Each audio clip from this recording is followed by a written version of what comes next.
Hey, what's going on, everyone? All in channel here. I am your host, Sega Forever. I know it's been a while since we did a video, but we got a special one for you guys today.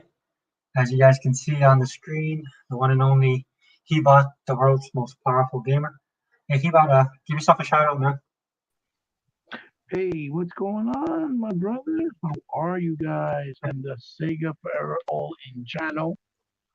It's good to be here, and it's always an honor and a pleasure to be here with my brother from Hawaii to talk games and talk culture and everything that's going on. So uh, sit back, relax, and I hope you guys enjoy the ride.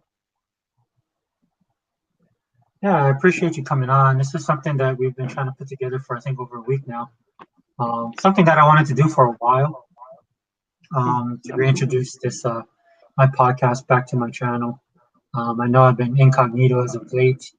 Hmm. Just want to give a quick shout out to you, and all the Xbox guys out there holding it down, especially the guys that we mess around with, man. You know, Sega Man, Unlimited, E-Rock, um, Mr. 100, all the usual suspects. Hmm. Um, Hmm. NWO Prime, even if you don't do a podcast or you're just guesting on podcasts or you're just doing it on social media.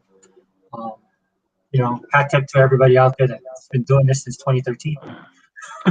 Oh yeah, yeah. It's been a long ride. I mean, you still not you've been gone but not forgotten. Obviously, we have lives and things are more important, but you're always in our thoughts, and we always bring you up because you're part of everything. You've been there since day one. And like I said in a video I did last year, man, a shout out to Sega Man, um, who actually, he's been really, really holding it down for the community, man. I know we talk about this. There's a lot of stuff going on outside of just the Xbox, real world Mm-hmm. stuff, life in general. Mm-hmm. Mm-hmm. Um, Mm-hmm. but when it comes to gaming, man, there's been a select few people that have been holding it down for Xbox, representing the community. Um, and that's kind of like we're going to segue into that now. We're going to talk about that because, like I said, both me and you have been around since 2013. Oh yeah. Um, we've been in the trenches with this console war. Um, I know it's 2021, and a lot of people want to forget about it, which we can talk about in detail in another video. But it was a reality, man. We were messing with this thing for, man, almost what, 9 years. It's been that crazy, and Mm-hmm. because we've been doing this even before that. If you guys didn't know, both me and Ebot are big Sega fans. Oh yeah. Um, Oh yeah. Oh yeah. so we're not new to this game at all. We've been in the trenches long before Xbox, but when Xbox did the Xbox One and it came on, it hit the scene. The battlefield changed, and we moved from Mm-hmm. Dreamcast to Xbox in a sense, fighting to get fight. Mm-hmm. Mm-hmm. Um, but with that being Mm-hmm. said, like it's been a long and arduous battle. Oh Some yeah. people want to recognize it, some people don't, but we bear the battle scars. Oh yeah. Um, Well, when everything started with Xbox in 2013, people were looking at it like, why are these dudes talking about what the hell? Like we didn't know what was going on, and yet now as it unfolds slowly, they're like, damn, how these motherfuckers were on top? Or how they knew, excuse my language, how they knew how kind of the outcome was going to turn out to be. And we were saying back then, this is nothing new. We've been seeing this since the very inception of Sony and the PlayStation back in when was that? Wow, I can't even remember. Maybe middle '90s, right? Uh, when PlayStation One came out, maybe 2000. I don't even remember when it came out. But yeah, because we've seen this battle happen in a lot of similar ways, and from going for the glory days to having a fall down for whatever reason with the PS3 era, for example. Um, we've seen it vividly. I mean, we lived through every single one of their generations, and that's why we yeah, were already ready and up in arms and ahead of the game of all this. yeah, we've basically seen every iteration of the console war, Hmm. going back to the Sega Nintendo days. Heck, we could take it back to the Atari and Hmm. television if we really wanted to, or ColecoVision. Oh Um, yeah, oh yeah. But I mean, as most people say, probably the Sega Nintendo thing was when it really began. Oh But yeah, again, different time, definitely different gamers.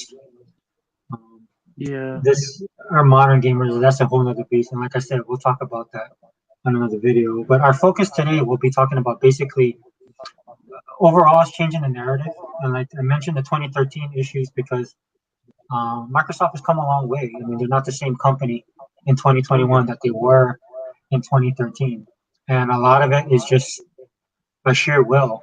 Um, they've gone through the immense Herculean effort of changing the narrative when it's come to Hmm. Xbox, especially Xbox One, not just Xbox in general, but Xbox One more specifically.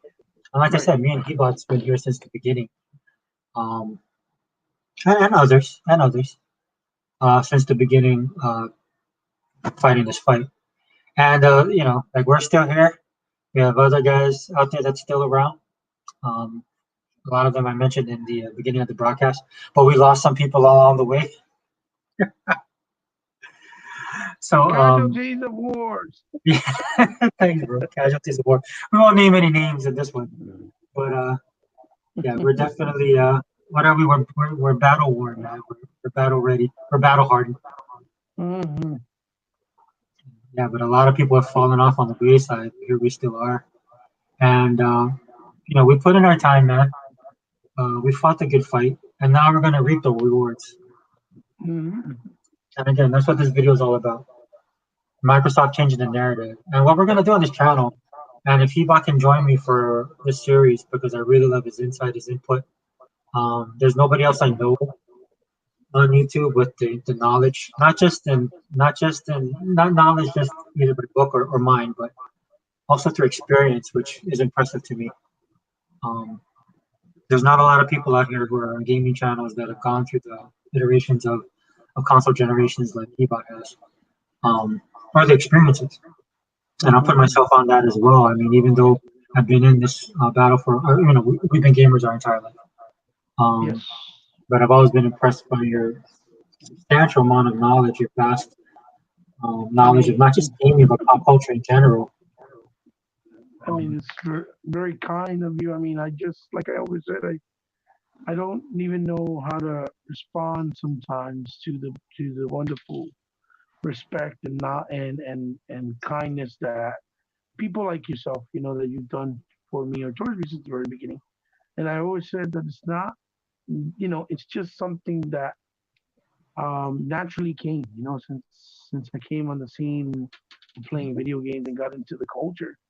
I just really wanted to learn it, and I really followed it day in, day out, reading all kinds of magazines and staying up to date with all the current events and the changes and the right, patterns and the behaviors, even from the media itself. Like I can tell you what media's done and how they react and pretty much the way I've said it comes out that way even till today because it's been a lot of the same pattern and behaviors for so long.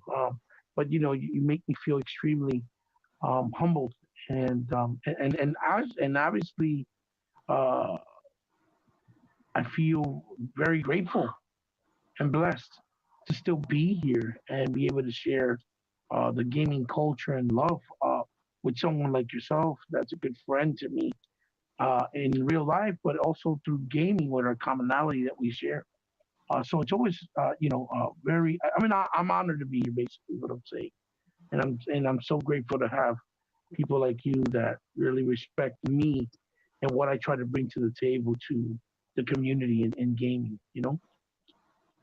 yeah, much love, brother. Much love. I mean, I know you're the first to reach out to me.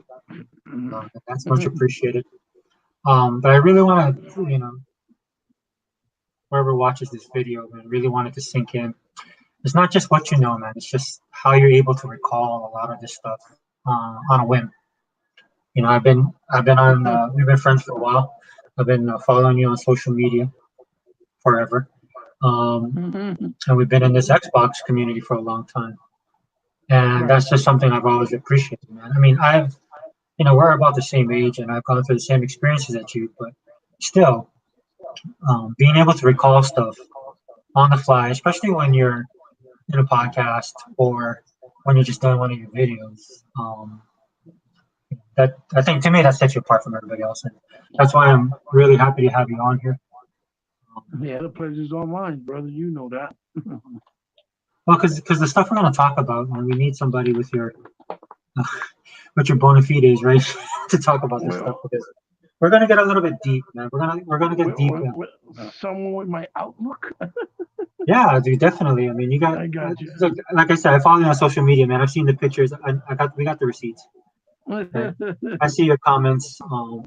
I've seen you destroy people. I've seen you shut them down with a wink and a smile on top of that. So, and across all things, man. I'm not just talking about gaming. I'm talking about pop culture in general. Um, Right. I find myself a lot of times saying to myself, "I knew that, but I wouldn't know how to phrase it the way you do." Oh, okay. Right, right. And I think So, that's the case with a lot of people. Yeah. yeah, that's why I think. I mean, I'll be honest with you, man. That's why some people love you, like me, and some people hate you, like them. So, just being honest.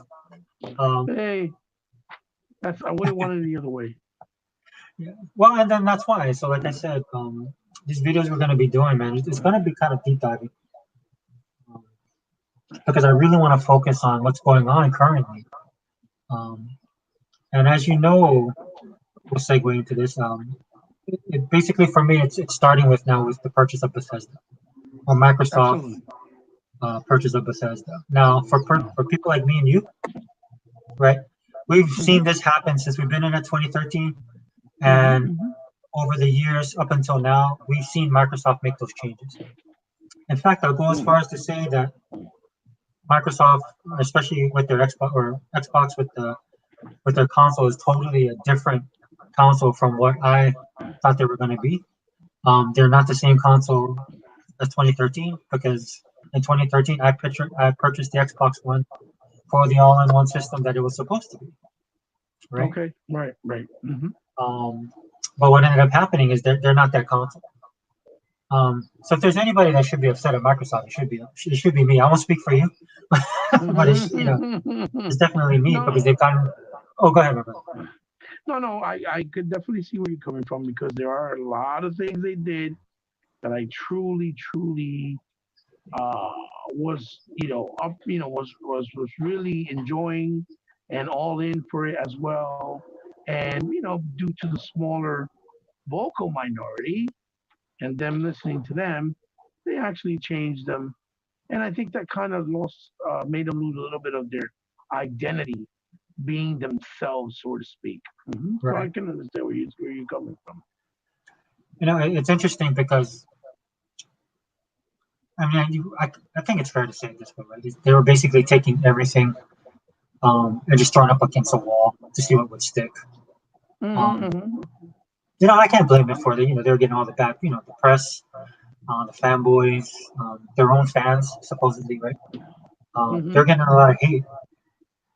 So the console that we began with, some of those features, man, are no longer there. We talk about the Connect with me, which me and you both liked. Hmm. Um, Hmm. what else? The Snap feature was awesome, and that went away.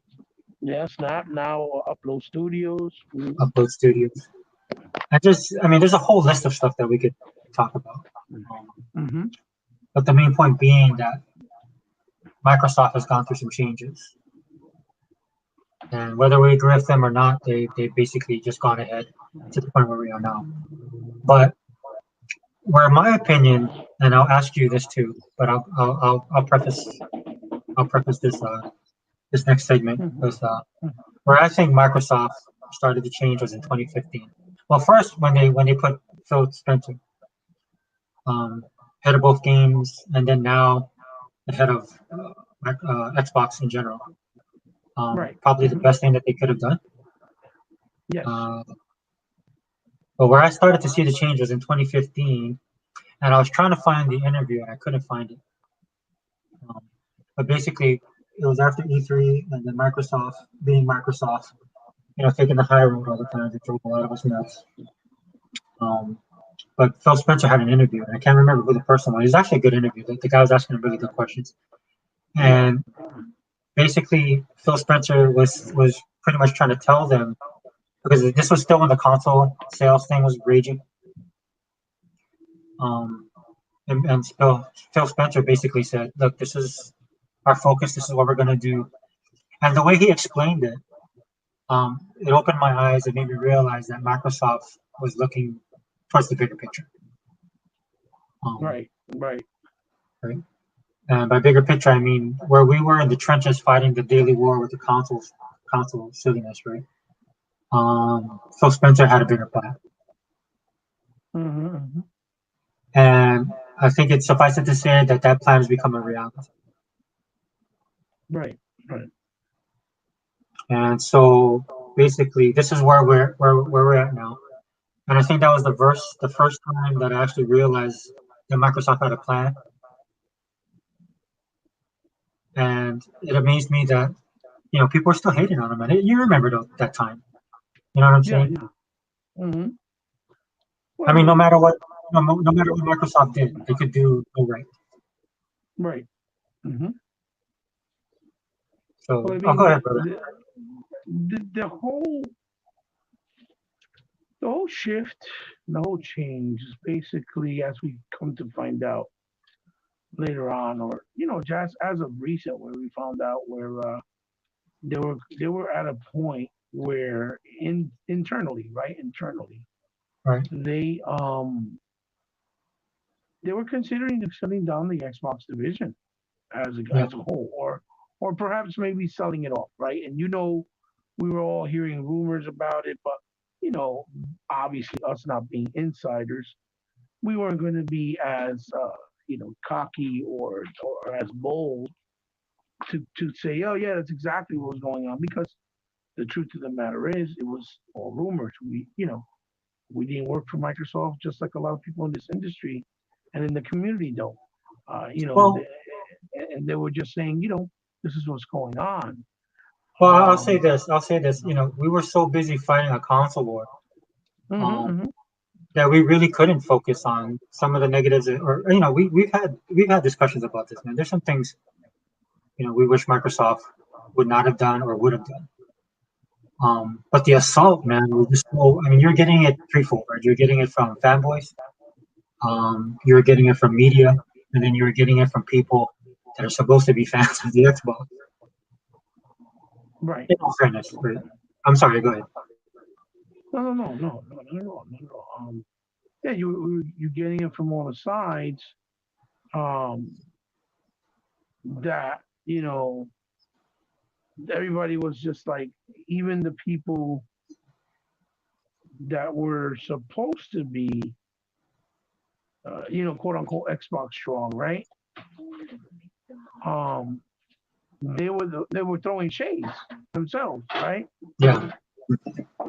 Yeah. The entire time, just throwing shade, throwing shade, throwing shade. And it's like, what the heck? And and then the worst part was is that they felt that that was actually helping, when in reality it wasn't really helping. Because when you care about something, you can be constructive, but you have it's how you do it, right? There's a Right. way of doing it. There's a way of doing it. You can be constructive, but you have to be constructive in a way where it's educated, where you don't sound like you're trying to add more fuel to the fire, so to speak, right? If that makes any sense, right? Right. And that was the biggest problem. We weren't just fighting off the ignorance and the stupidity of the media, of the Xbox haters, of the casuals, or of the Sony fanatics that only see by the eyes of Sony as a brand, right? Or even Nintendo guys, to a certain extent, but they really don't bother. They No, they just kind of stay they in their just lane. yeah, they kind of stay with what they like, and uh, they don't really say anything, right, so to Right. speak. Um, but like I was saying, but at that point, there was a shift and there was a paradigm change, right? And you could kind of feel it, right? But you just didn't really know 100%, right? But we, the Xbox guys that were Xbox strong, we, knew that it was going to be for a betterment, not for a worse, right? Because of how, you know, the attitude, and the approach was. And I kept telling people, just like you heard me say it, and even you yourself, in your own way, said yourself. Microsoft had to make changes because they couldn't just do like Sony did, that they sat down on their laurels and being successful and enjoying the successes, right? And all because everybody was just praising them. They had to figure out ways of, how to rebuild Microsoft at the division from scratch, right? So that's why they were listening to any little thing that was being said to them, even though I don't feel they should have, because it was their identity. The whole fact that the whole idea of Connect uh, being a unified thing that you can control your entire entertainment system, your console, I thought was what made Xbox, you know, Xbox, right? Right. The same way that you felt, the same way I felt, in many ways, and a lot of other people, I felt that's what made them Xbox.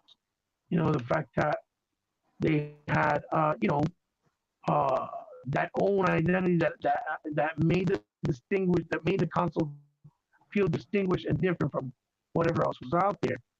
And that was the whole, you know, appeal of the console to begin with, to us and to others. And and it's a shame that they kind of had to move away from that um, in certain elements, but I guess they figured they invested in other areas which has benefited and worked out for the best long term. Um, but those shifts, like I said, and you said, and you've heard me say, they were done because they needed to rebuild the company. And one of the biggest problems and issues that they had was that they didn't have a lot of developers. And this was from coming in from the 360, right? Right at the very beginning of the generation. A lot of people don't know this, but press play, right? The people who Right. did, Max Curse of the Brotherhood, right? They were actually owned by Microsoft, right?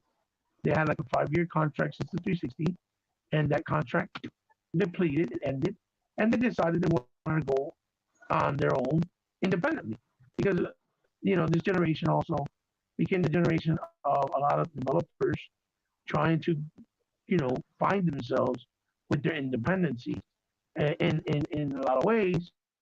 I guess to see if it would be better for them, more profitable for them, because they don't have, they wouldn't have to share their profits, right? And so they wanted to take that risk and go on their own. And they lost them right in the very beginning.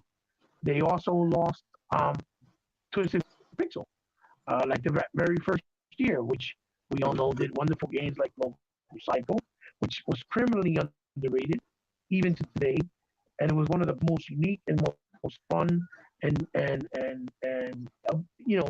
charming games on Xbox One since the very launch.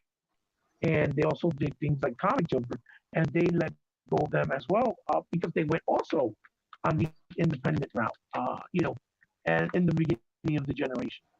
So Microsoft, really had to rely more on the you know, uh, third party deals.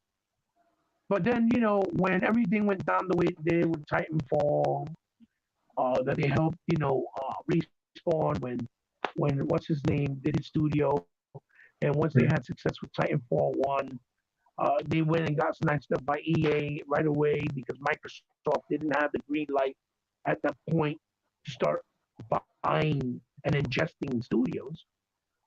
So they missed out. They kind of missed the beat.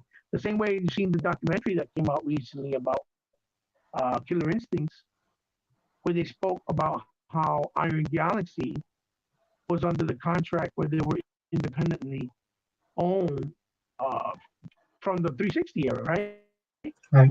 And they were snatched up by Amazon under those rules because Microsoft still didn't have kind of like what you say the green light as a division to make purchases, right? They were basically handcuffed, and they end up losing, you know, not Iron Galaxy, but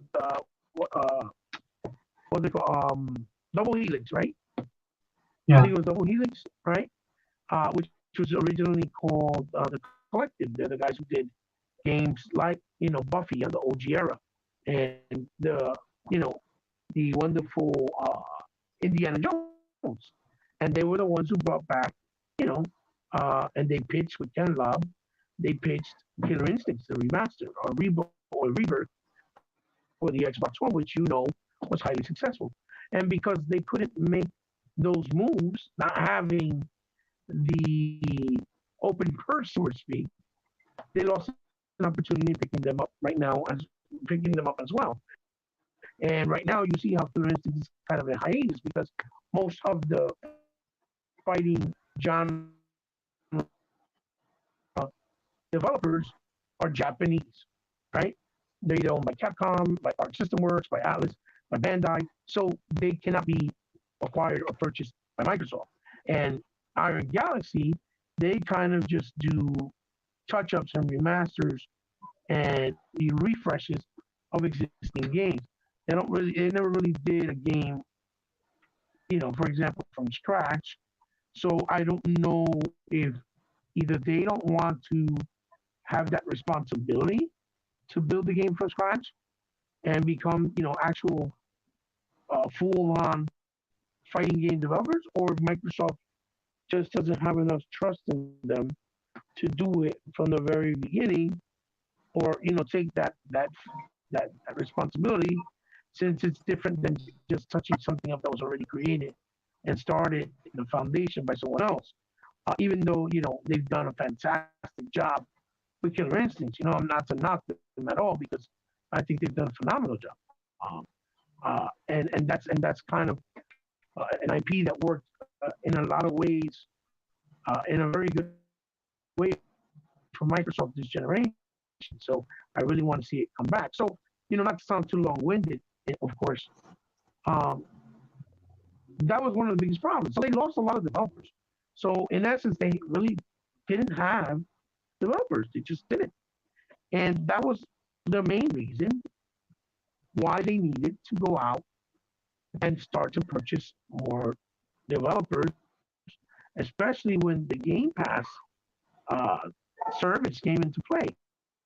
So all this transitioning from Phil Spencer uh, was slowly but surely, like you said, in a lot of interviews, he's like, he said, we want to be respected again.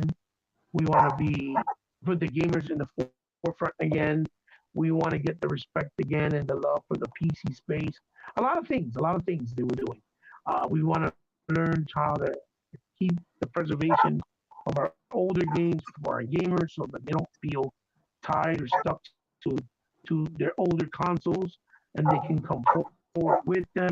So many ambitious things like the cloud and cloud computing and cloud gaming and there so forth and so forth. And at first it seemed like it was like all PR talk, right? At first. And a lot of people were, I remember, were like, oh, that's just PR talk, it's PR spills, all propaganda, that's BS, they're not gonna do nothing.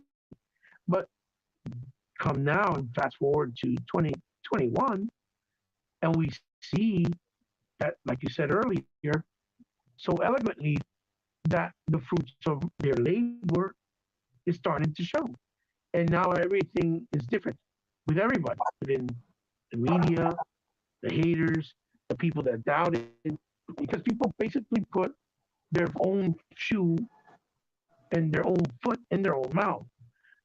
So, now the narrative is starting to change for all the right reasons, right? And rightfully so, because Microsoft has become the Trojan horse, so to speak. Well, and I And think, like you were saying, that the thing I find the most interesting is it can't be said that Microsoft didn't go the extra mile, right, whether it be for their consumers, their fans, it's an understatement. um, Yeah. yeah, and the developers, the people they've worked with.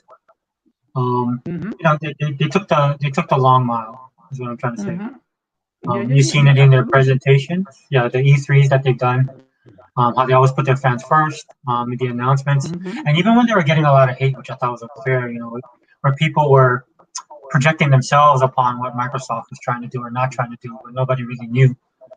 Um, Mm-hmm. but it was a long and arduous road. But you can't say that Microsoft didn't do it in the best interest of one, their fans and of the gaming industry. That's undisputed. And I can tell you That's that for it. a fact because I'm the type of person that when it's time to go to war, it's time to go to war. And I've told you Yeah. before, like on podcast, and we've talked in private about it. I mean, for some of the guys on our side, especially, I mean, if this was like the console was an actual war, you'd have to take these guys out first. That's how Oh bad. yeah. Oh yeah. Oh That's yeah. how bad these guys are, right? And I think the thing that I found the most interesting was that Microsoft, they were steady. They held the line, right? They didn't falter. And even at times when Mm-hmm. when, when myself and you and other people who always have been Xbox strong, right? I mean, just seeing what they were doing, and we went along, but deep down inside, we're kind of like, even I began to question some of the stuff they were doing.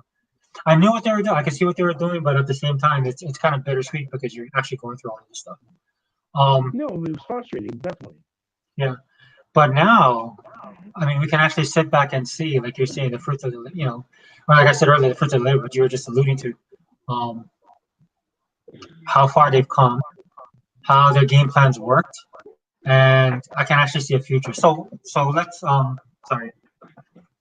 Thank you for that though. That was awesome. Just bringing back the memories of how it was over the last couple of Mm-hmm. years. But Well, you remember that Phil said one time, "This is not what was he said something about?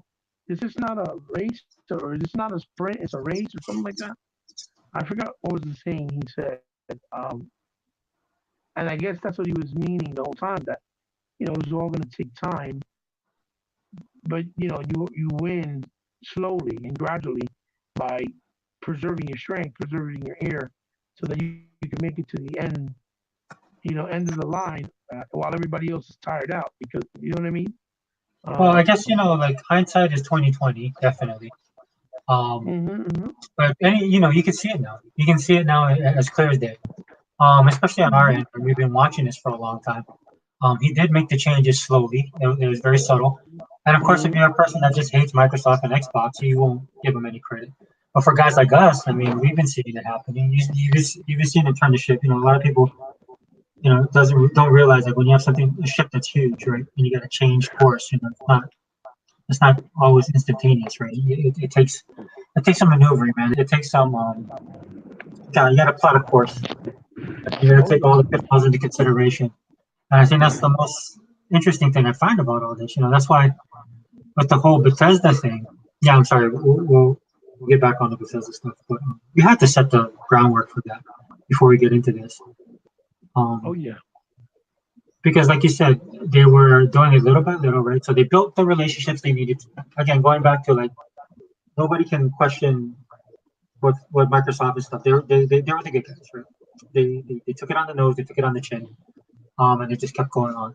But in doing so, like I see that they built relationships with people, right? They changed some of their image, and I know people that hate Microsoft from back in the day. I mean, I work with a lot of Hmm. IT guys, and some older people that can't stand Microsoft and stuff that happened to them back in the '90s. They get that kind of hate from us. It's such a big corporation. Um, Right. but they Right. stayed the Right. course, right? They built the relationships they needed to build. They made the switches when they needed to. At first, like I said, they were doing the kitchen sink thing, just throwing everything up against the wall. And but little by little, you saw them tweaking little certain things to make um to make the product better, to make the service better, to make the fans happy. And first and foremost, being the fans. Um, and I thought just those little tweaks and stuff like that set them on the course they are now. Well, one of the But biggest even though, clues, okay, yeah, one of the biggest clues, if you remember, that kind of showed you that was very indicative was how vocal and how communicative they were on social media. yeah, You really never see from any company, not even Nintendo. Okay, not and definitely not Sony. They were, day in, day out, and then sometimes, to be honest, listening a little bit too much, especially the people that hey, Fireboss, how are you? He says that Hawaiian time zone is a murder. XD. Yeah, you ain't Yeah. lying. Nice for you to join us, brother. Yeah. So uh, even if you saw back then when he said, they listened even a little bit too much, to be honest, to a certain extent. Like we said, to listening to the vocal minority where they did certain changes, like taking off stuff like connect and not making it an option. Even to the point where now they start a new generation and they didn't even give you the option to use connect, even though everything else is pretty much, forward compatible, right?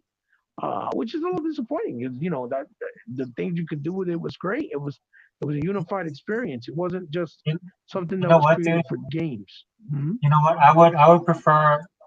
It's so bad. I would prefer them do it as a corporation, making a corporate decision as opposed to listening to a vocal minority. Right, right, absolutely, right, right. I mean, I know that sounds bad, but that's just the way I feel. It's just like I would prefer them being in a dark room somewhere saying, "Oh, you know what we could do? We could use this as a shield, so we can take Right, this right. thing out that we don't want to do." Yeah, I prefer Yeah, that yeah. than the. Right, right, right. Because like like I said, sometimes they but the fact that you saw that they were so vocal, so communicative, even on the social media platform, showed you how serious they were about making changes, making a mark, listening to the fan base, prioritizing the fan base, growing Xbox to be more than what people expected it to ever be again. And and like you said, it's and like we're seeing, it's paying off. Obviously, it took a long haul, but now that everything's in place, now's the easy part. Now it's just time to start showing the fruits of the labors and the body of work that has been put in to get to this point, right? And they started with those because, like again, like you said, before it got to Bethesda, started with when you saw that they said they bought, you know, uh, playground games, and they bought, Right. Undead Labs, and they bought. And the Yeah, funny thing was, we had interviewed Undead Labs the yeah, I day remember that. before, the day Right. before, and we asked him, would you guys ever consider becoming part of the Microsoft Studios? And the guy was like, oh, no, we like our independence. And he kept it quiet. Little did we know that they were already in the acquisition state, but they were acquired. So it was real funny that we saw that with the guys in the Microbox of X podcast. Shout outs to Right. all the guys there when we were there, doing it, right? Weekly. And then you You saw know, and they that was bought. such a good standard. It's such a such a huge blueprint moving forward. Right, right, right. And then they bought, the guys that did We Happy Few. I forget the name of the developer.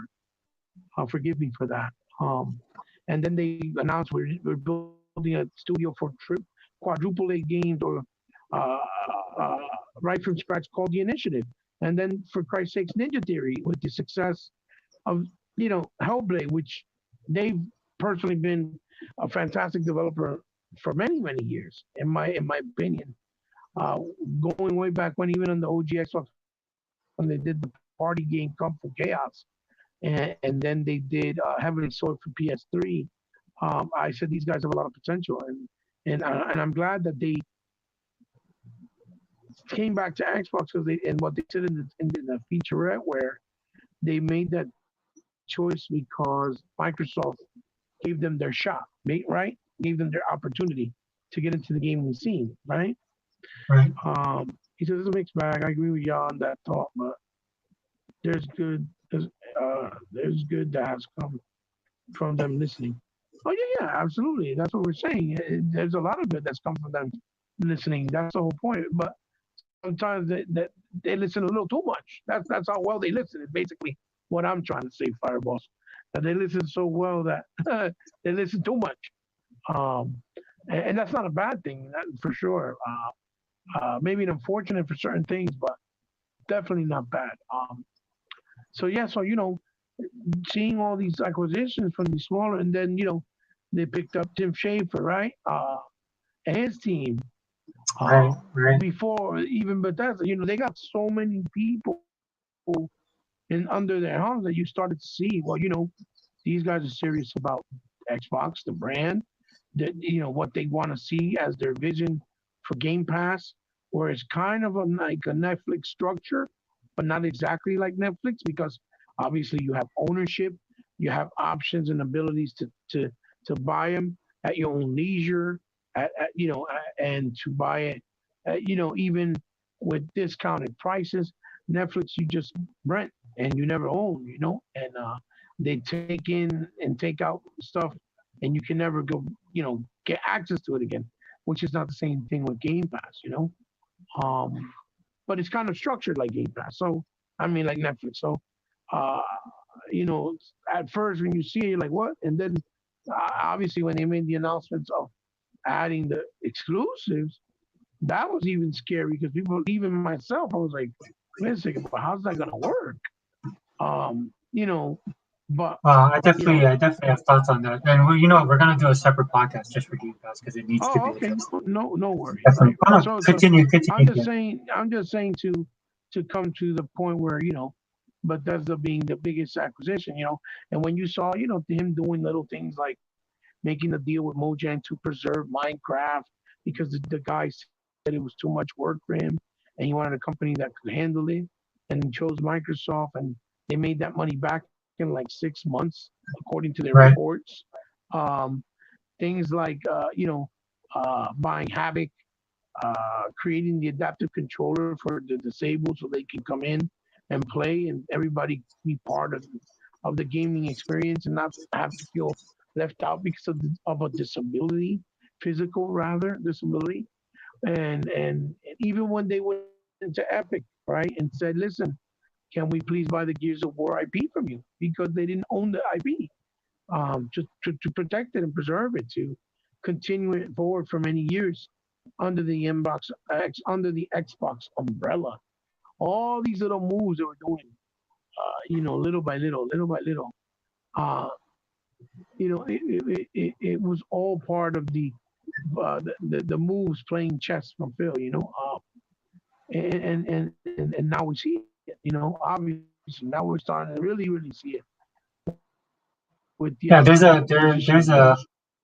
definitely a different side of Phil that we're seeing now when it's coming to this, especially after the Bethesda purchase. There's definitely another side.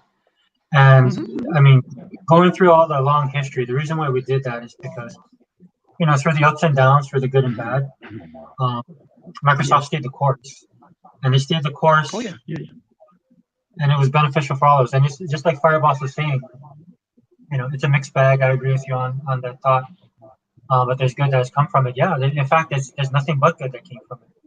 In Yeah. fact, if you Yeah. look at where the PlayStation guys are now, they're suffering from that, Yeah. because they don't challenge Sony and they've never challenged their own console. They're too busy challenging Microsoft, Xbox, and our Worrying fans or about Xbox's everybody fans. else.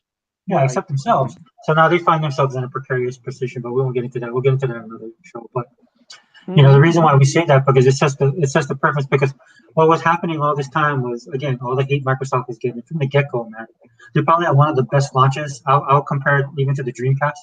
Dreamcast to me is still the number one, right? But Yeah. the Xbox Like came one of the with a lot greatest of consoles launches of all time. Right. Hmm. but the Xbox One on day one came with the variety, and basically Hmm. came with the stuff that a lot of people at the time, I felt, especially if you're a gamer, would have glommed to, right? And that's why I found it kind of weird in the beginning because I was so excited about those games that were launching, right? But ever since day one, man, they've just been getting all this hate, and it was driven by media, which again we'll do a video on them separately. Um, by the gaming community, most definitely, especially a lot of the PlayStation fanboys that just hated, what happened with the 360 PlayStation 3 era.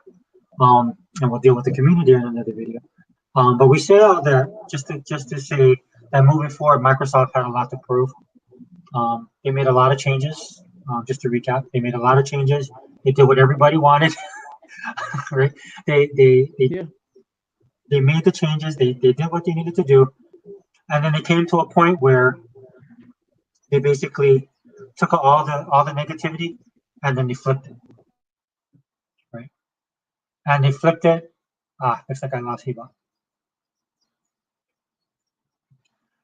Hold on, guys. Sorry.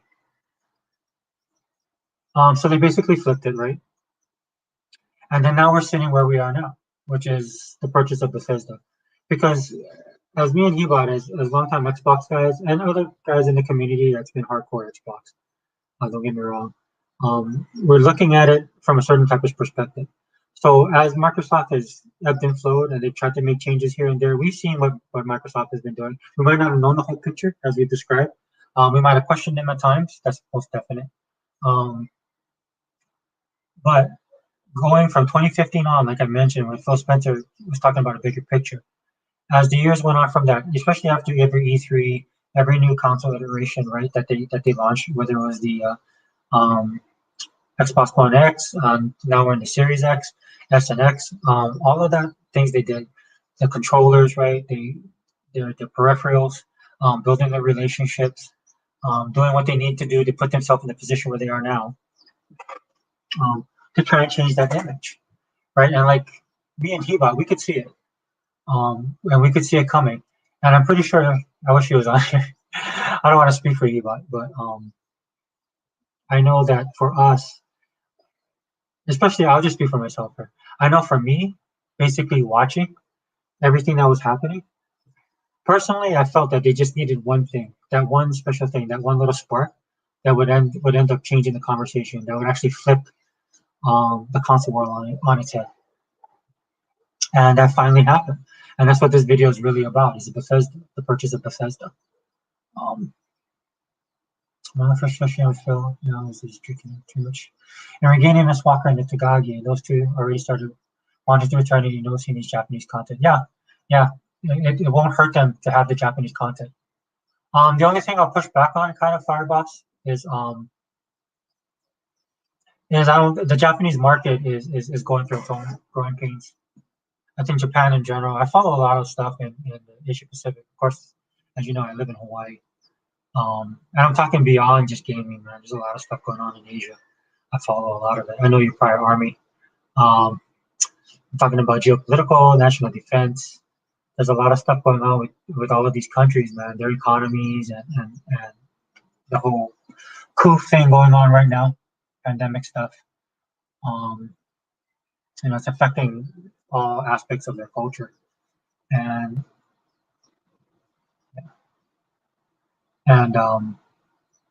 yeah, I don't disagree with you. And I honestly do. I think Phil is working on it. Of course, I'm a Sega guy, and I wish they would just purchase Sega, find a way to do that and work that one out. That would be happy for me.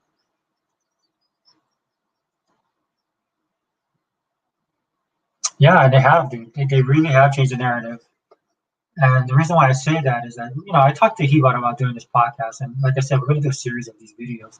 So we're going to try and keep it short. But I felt strongly that we have to kind of preface everything. That's why we're just basically doing this on Bethesda. But we're going to talk about Game Pass. We're going to talk about changing the narrative as far as the media. I'm pretty sure you've been paying attention to that.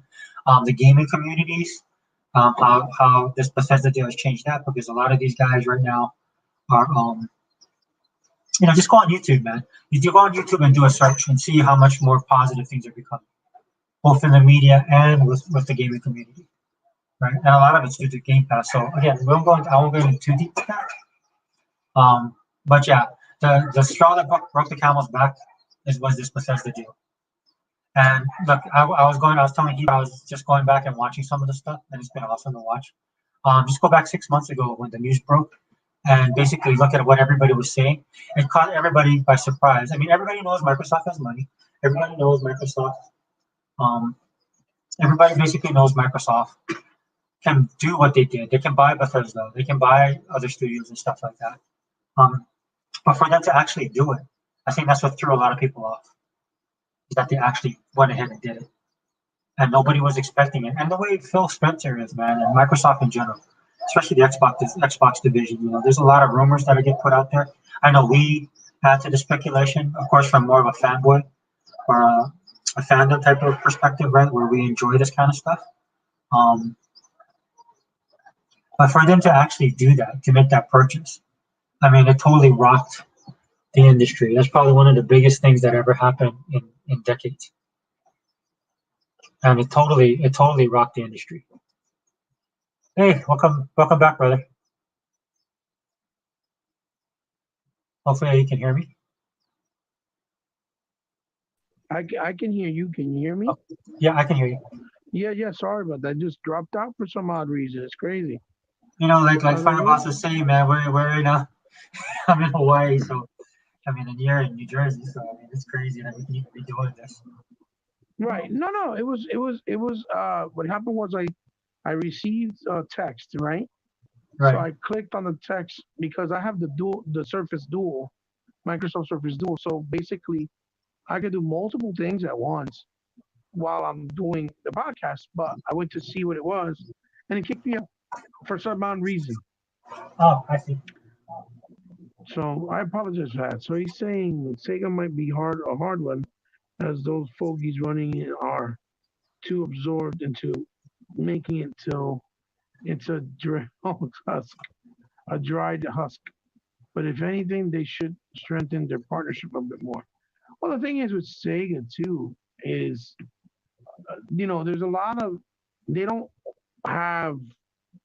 How can I say?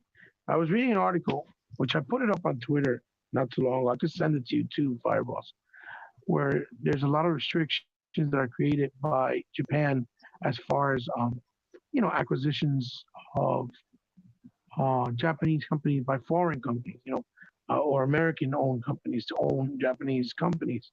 And there are a lot of restrictions, and Sega falls under that moniker. So does Konami, Capcom, Square Enix, a lot of other ones during those, around that district.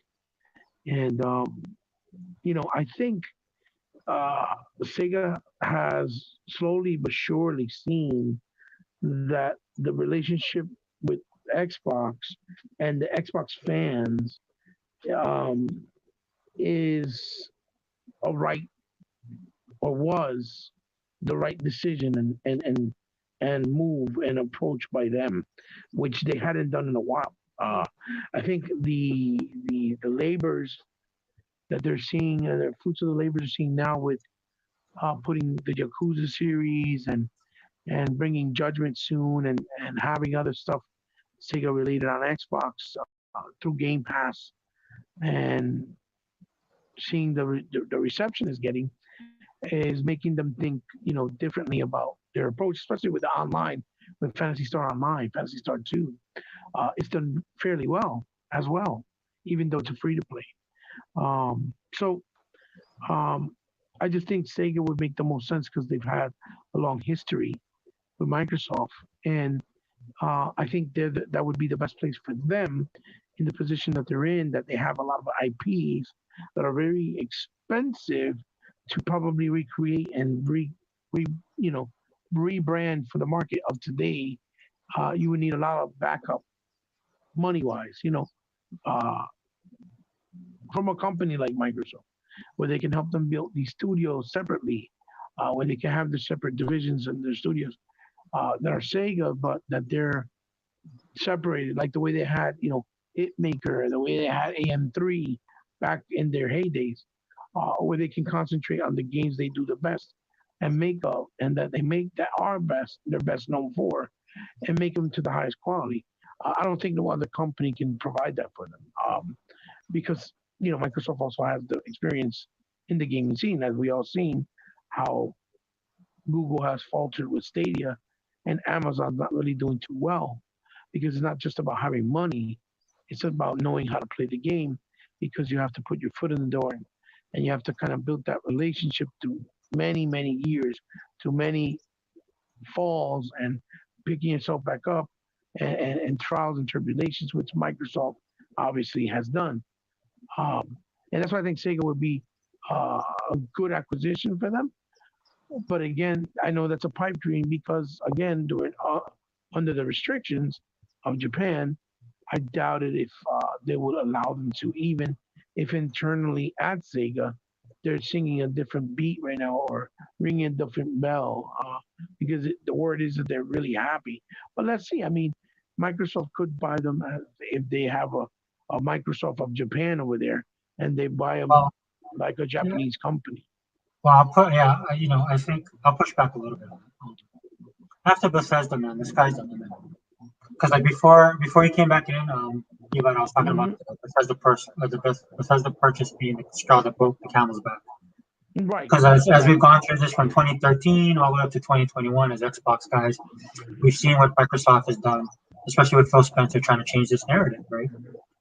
Right. And we saw it. We saw it little by little, but because it was always about the lack of power, what's the most expensive, or and the final straw, right? The final trump card that the PlayStation guys were hanging on to, like clinging to it bitterly, Hmm. um, was what do you call that? First party titles, right? They Right, have the right. best first party titles. Microsoft has the games, right? That was their whole narrative.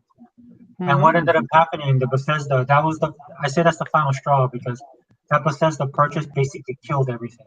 Because you can't Yeah, say you have the most it was just powerful something so console. big and unexpected that it's like everybody was caught off guard. Even I think Xbox guys, like when I saw that, I was like, "What?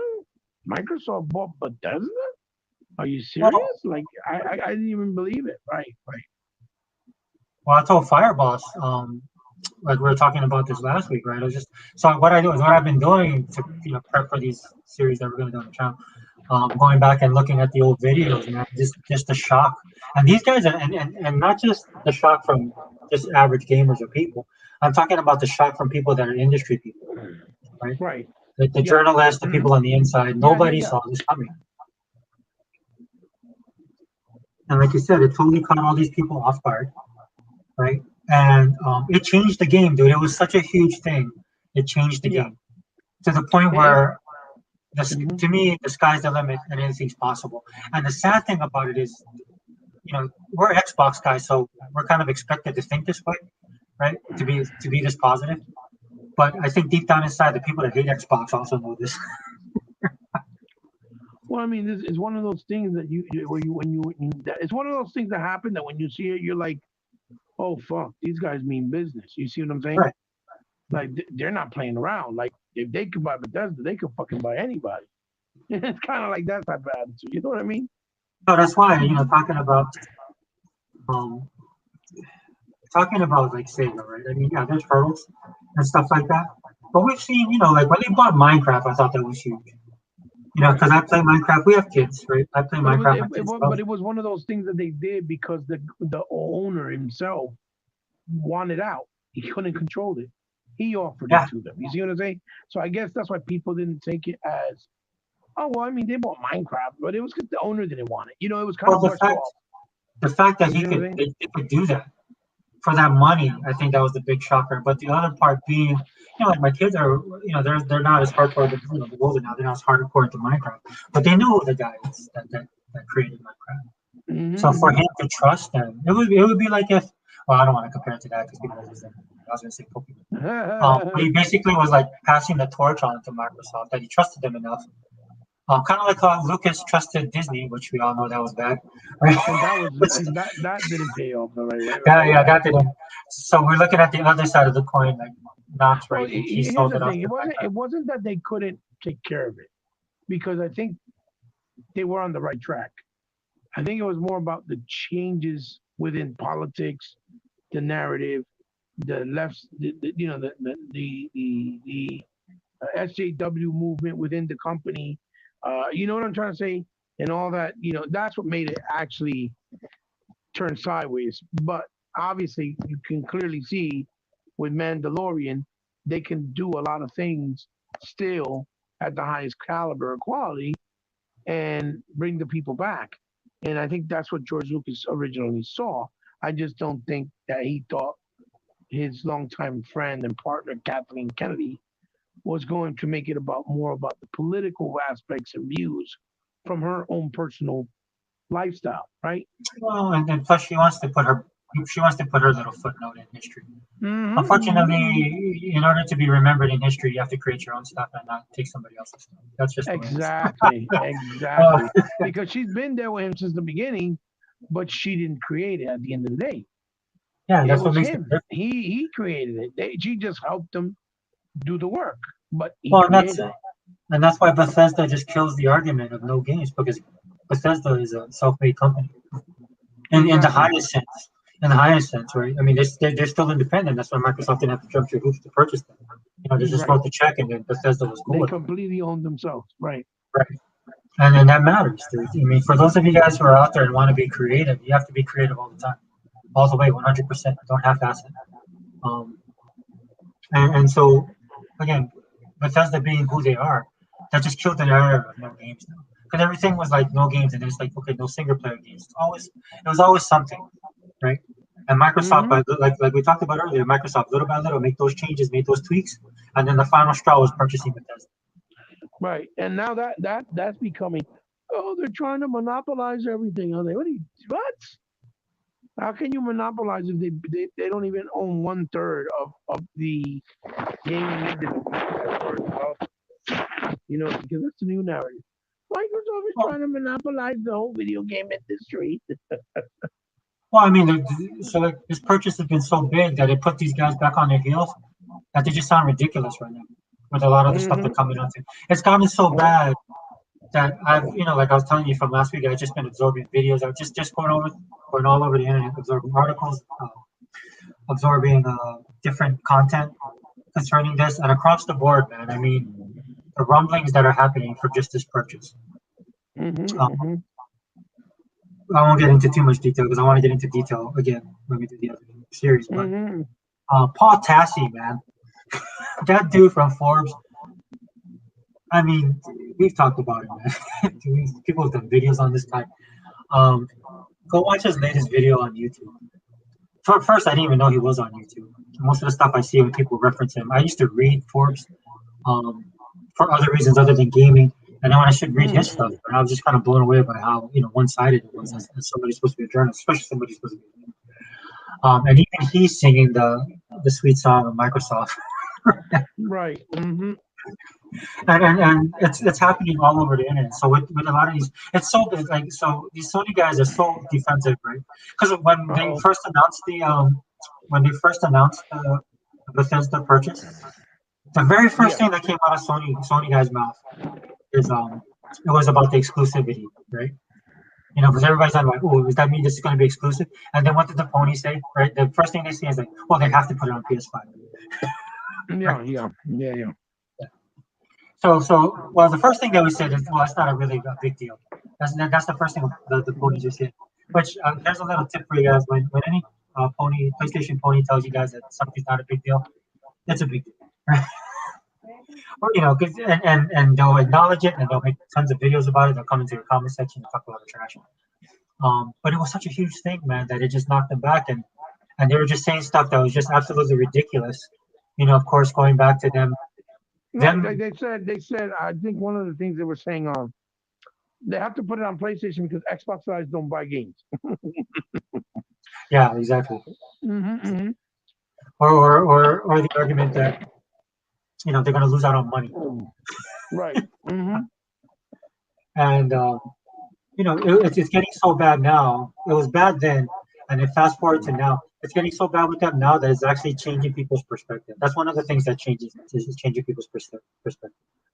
Mm-hmm. Because everybody can see now. Everybody's like, they might not have been able to see it in 2015, like how me and you saw it, or 2016 at each E3 that Microsoft would bring, and they would bring something new all the time. Like I remember when the first time they did Game Pass too. When we were growing up, one of the biggest complaints with video gaming, right, is that you gotta get a new console, then you have to buy all new games. What about my old games? Right? Right. Now we all can't be Exactly. Sega Man, dude. We all can't be Sega Man and own every single thing, right? Right. But I was having a conversation. If I may, do I have? Yeah, good. Can I say something? Yeah. If I may, obviously, because we're I don't want to move apart from the course, but um uh basically I was having a conversation with my friend today, right? The pony, because he was asking me why people keep making videos talking shit about Nintendo that they should do like Sega, I mean like Xbox and Microsoft, where they do backwards compat and all that stuff. And I was like, well, listen, think about it like this: most of Nintendo's games, even the exclusives from back in the day, right, and a lot of their consoles, right. The Right. biggest problem is that they stay stuck to that one dedicated console. even going as far back as the GameCube, right? Right. And and and I did like without the GameCube though. I did like. right, no, me too, me as well. I'm just saying as an example, as far back as the GameCube, 64, they stay stuck there, right? And the problem is is those consoles are not being made anymore, right? Right. They're out of production. So the value of those consoles are getting higher and higher because the more that get defective and the more that give out through time, the harder it's going to be to find them, and the harder it's going to be to get them in the third party market, right? So if you have one that starts to act up, then you have to go out and get a new one. Like for example, my Wii U is starting to act up on me, right? Right. And the biggest problem with that is that the Wii U, you couldn't transfer your store stuff and your stuff from the Wii onto the Wii U unless you send it directly to Nintendo. So now all the games I have time to the store, mind you, the store's already closed. So you can't re-download your games because they don't allow you to download your games from the store from the Wii onto the Wii U or even to the Switch now. So if it breaks down, now I can only play the games that I have on disc, right? But I can no longer get my other games that I own because I can't transfer it over onto the new console because the store is closed and I don't have the accessibility to do it unless I send it to Nintendo. You understand? So I told him, so while by Microsoft doing this approach where you can bring in Hey, go ahead, games brother. that I you gotta go already catch something real fast. Okay. right. What I was trying to say, by Microsoft doing this approach where you can go and bring in the games that you already have that existed in your older consoles in your library, whether it's physical or tied into your digital account, and you can use it in any console that you have going forward, they eliminate the nuisance and the worries of having to continue to keep your old consoles in order to play those games that you have, that you acquired, and that you purchased. And you know, and eliminate you having to worry about if the store closes down, you can't re-download them, or you can't transfer your information over for whatever reason because the console is not capable of doing it. The older ones. So them by them allowing you to do this with any of your future consoles, they opened up the door where it's not only consumer friendly, but it's accessible. It's easy and it's friendly, right, to anybody, even the casuals. So that idea is very appealing. That idea is, um, to say the least, it's a selling point. It's a very good selling point for any future console moving forward. And then the fact that they throw in, you know, the icing on the cake with the ability of, well, I'm going to play these games, but they're also going to allow me to play them at a higher quality than I ever played them before. In some cases, or in a lot of cases, even at a higher quality than I ever played them originally, than they were originally intended, with resolutions, better graphic quality, HDR, frames per second, added details. And I don't even have to buy the game all over like a remaster being sold separate. So, you know, all that right there is the icing on the cake that makes it even much more appealing to the sense that, you know, and the fact that backwards compatibility now is not just like a normal backwards compatibility, it's a preservation of an investment you made, even going back as far as 2 generations ago, 3 generations ago. So, them doing this, I think, has opened the door for other companies such as Nintendo or Sony to try to follow suit because it's very consumer friendly and it's very ideal for the future in every way, shape, or form, without question. You know, the idea that you bought all these games during the Xbox One, PlayStation 4, and Nintendo Switch era, and now you're starting a new era, right? And you can now play them in the following generation, and you can not only can you play them, but you can play them better than when they were in your previous generation, and they're all right there. Whether you put the disc if you own it physical, or whether you download it again, or have it downloaded in your storage because they're attached to your account, right? With the licenses, it's a beautiful thing. There's no way to argue that. They opened the doors big time in many in that retrospective way, in a way that's never been done before. So, and I was telling him, I told my friend, this is why it's important that you and people that are fans of Nintendo or even Sony push and say, yes, we want this. We really want what they're doing with the Xbox fans the same way because, we want to preserve our investment. We want to have the ability to have our games without having to be worried not to access them, even though we paid for them, or not to having to worry of having to continue to buy older consoles and keep them laying around and worrying that they're not going to work properly and barely playing the games because you don't want to put wear and tear so that they don't break, right? Are you there, Sega Forever? Oh yeah, yeah, I'm listening. Oh, I didn't know if you were back yet or not. So Yeah, so this I is had to step away why. because of my kids. So Oh, no, no, no, no worries. I just wanted to make sure that you were back. So this is why I told them this is a game changer because it's no longer just a normal backwards compatibility. And to be honest, what we need to be doing is the same way the people out here saying, excuse me, the same way people are out here saying hashtag restore the Snyderverse, we need to be saying hashtag return the backwards compatibility program, add more games. You know what I mean? right. Or continue back compat basically. Because right now they were concentrating so long on making it work correctly for this new console, right? That they haven't added nothing really new. And now my concern is, are they going to stop? Are they going to continue? Because as far as we know, they said they were going to continue. So, I'm really hoping that that's the case, right? That it's not just with the Xbox One games, but that we get more, you know, Xbox original and Xbox 360 games because there's so many in the library back catalog that have to be brought over so that we don't have to worry about, like I said, lingering around with older consoles, having to keep them there collecting dust, collecting space, where we have the fear of even actually using them, not to give wear and tear so that the consoles don't break. And then what's the real point of owning them when we can barely play the games in fear that they're going to get ruined with the wear and tear? So having that forward compatibility on the new consoles from every generation going forward is is a godsend, really, to be honest. And that's why I told them you need to really push for that.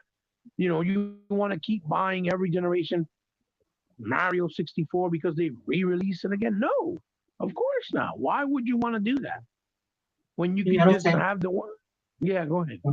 Also, it'll take an act of God to get Nintendo to change. I mean, it will. I mean, Yeah, and it and definitely it's feels also that way. I and it's agree with also a what you're saying. cultural thing. It's also a cultural thing. It's just Hmm. like from back in the day. The one thing I do appreciate about Nintendo is probably one of the things that people don't like about Nintendo, and I have a problem with sometimes as well. It goes back to when they made their games, right, for their system. Their games are made for their controllers. Their games are made for their system, and then everybody else had to um, mesh themselves. Other developers um, had to fix themselves around what Nintendo was putting out as far as hardware. Um, Right, right, right. and they've never really gotten away from that. Now, for their fan base, I think they love it. Look, I mean, we'd be as guilty as that too. I think we'd be a little bit more forward thinking if Sega was still around. Um, Right. Hmm. so I don't, Well, I you mean can't the see them Sega? ever changing. You mean the Sega of old? But to be Yeah, Sega. honest, Nintendo came out and admitted that if the Nintendo Switch didn't do well for them, that was going to be their last console. They were really in that verge of closing down. The Switch Well, actually saved them. You know. well, I think. Yeah, it did. which doesn't surprise me. It does not surprise me. They just find a way to, you can either do one of two things. Either you grow your base, or then you keep your base so happy that they support the product. Like, you know, Right. this is what I think a lot of people on the PlayStation side can't wrap their head around, even though they tout they have these AAA titles that sell 500 million, which I'm still not impressed by if your user base is 100 million and you're not breaking 30, 40, 50. Yeah, yeah. And I'm not That's trying to not be even a rude or mean, no, but I no. mean, I'm It's just not looking even a at it from a, percentage. It's not yeah, even a percentage of the actual install base. yeah, that's not me looking at it as an Xbox guy hating. That's me just looking at it statistically. Like a Um, business, right? From a yeah, business so perspective, yeah. which they have their own set of problems they're going through right now with Sony having to do. And again, it starts, you know, it starts with what Microsoft has been doing over these last couple of years, and then Hmm. ultimately, again, with purchasing Bethesda, right? And of course, the purchase of Bethesda, with Game Pass as well, right? I mean, man, dude, it's just such a game changer, man. It's just hard to. The more you think about it, man, the harder it is to wrap your head around it because there's just so much possibilities that we don't know about yet. Right, right. Right now, the next question is how who can they possibly get to match this acquisition that they've done that's so big? Like it doesn't seem like feasible or like or you can't even see what more big. The other thing, the other acquisition they could do that could be anywhere bigger than this would be maybe a Ubisoft or maybe them buying Take Two and taking over Rockstar and stuff like that. That could be Well, the only thing that would come close. what I think this, the reason why I say this is so huge and the final straw, again, is because by purchasing Bethesda, right, it changes the game, it changes the narrative. So you don't really need to buy anybody, right? You don't really need to buy a company. Right now, the rumblings that I've been reading online is that the next big move could be because they already have EA Play attached to Game Pass, right? So the Yeah, next big move would be get, like you just said, Ubisoft. Ubisoft has their yeah, own streaming thing, right? right, So the yeah, rumbling is that they're going to get them on board. And right, when you pick up a studio as big as, and it's ZeniMax, right, online, that has Bethesda and all these other groups, right? Because they have a close relationship with Microsoft, but they're a business as well. People have talked about the relationship, which is awesome. Um, but they also talk about the money aspect of it. There's people making money off of Game Pass. And I'm not talking just about Microsoft. I'm talking about developers. right. Um, because I love some of the stories I've read from some of these smaller developers, the shock and awe they've had of actually people buying, first people actually playing their games and then people buying Yeah, them. the So discovery. the discovery Hmm. of it, like us back in the day, man. But it was harder for us, man, because we had to go by what we liked and what was the box art. Well, Yeah, yeah, absolutely. But I think that's why for us, right, the arcades, right, right. and even something like Blockbuster, right, that's why it was so that's why it resonated with us so much. You get what I'm saying? Because when we went Well, in the arcade, we played these games and we knew how good they were. We knew how bad they were, depending what it was. And when we saw them come to the home console market, we knew what we were getting into because we already played them. We already had experience. It was like the testing grounds. Oh yeah, yeah, yeah. That game's phenomenal. I want it. And then at that point, all we had to worry about was how much uh, true to the the version arcade, in the arcade it was going to be for the home version, and how right, much extra they were going to put in, and what they were going to do to make it experience a little bit more longer. Because in the arcades, them being quarter monsters, as we all know, they were designed that way on purpose because a lot of them would be, kind of short, right? With some exceptions. right, Um, but that was what came with the territory because it was to put more games in, kind of like Game Pass, so more people come in and play different types of games, not just the same games over and over. Even though we would end up playing, Shinobi every time we saw a Shinobi cabinet wherever you went, whether it was Chunky Cheese, whether it was the pizzeria, whether it was the laundromat. If you saw a Shinobi machine, we're gonna play Shinobi. You see what I'm trying to say?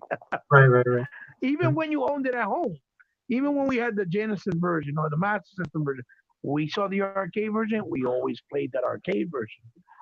Well, I And think that's that's kind what. of Oh, go ahead. no, no. Go ahead. Say what you're gonna say, and then I'll finish. Well, I just think that's what's blowing these guys away when it comes to Game Pass. That people are playing the game, they're engaging, which Hmm. they like. Microsoft loves the engagement, Hmm. and then people are actually buying the game because that's what gamers do, man. Like you just said, this is how gamers are, and this is why we've always said that gamers are actually on Xbox, Hmm. right? Because Well, it's that shift, that shift. well, I mean, because we buy games. I mean, we do. Right. Well, it was We like in just don't buy. Blockbuster. Like I was saying with Blockbuster, we would go rent the games. We pay the what was it? I think it was like $7, $6, $5. Rent it for I think it was 3 days, and then bring it back, and then we would re-rent it again if we liked the game, or we would actually have the ability to buy it because Blockbuster will give you the option if you wanted to buy the game from them, you could, and then you would pay like a certain percentage of what the game was, depending on how old, how long they had it, how many times been rented out, if it was new or old. You know, oh, excuse me so much, saying forgive me for that. I know it's like, Because that's kind of how I got my outrun for Genesis. No one had it, no one carried it. At that time, there was no such thing as really pre-order. Still, it was kind of in its infancy stages. So a place like Blockbuster, when you rented it out, got it because they had these bulk deals where they had these, you know, relationship with these companies internally, right, business wise, where they would get the catalog of every game, everything that was going to be available. They made the order, and they would buy a certain amount of games so they know how many we're going to rent out. So obviously, something like Street Fighter or Mortal Kombat, they got 20 copies of that because they knew that game was going to sell like crazy or rent like crazy. And then, something like, let's say, Green Dog, right? They got maybe two because even though it was a new game, new IP, it wasn't well known and it was a risk. Maybe people weren't going to rent it out. Whether it's a good game or not, we weren't going to know until we discovered it, right? Keyword discovered it.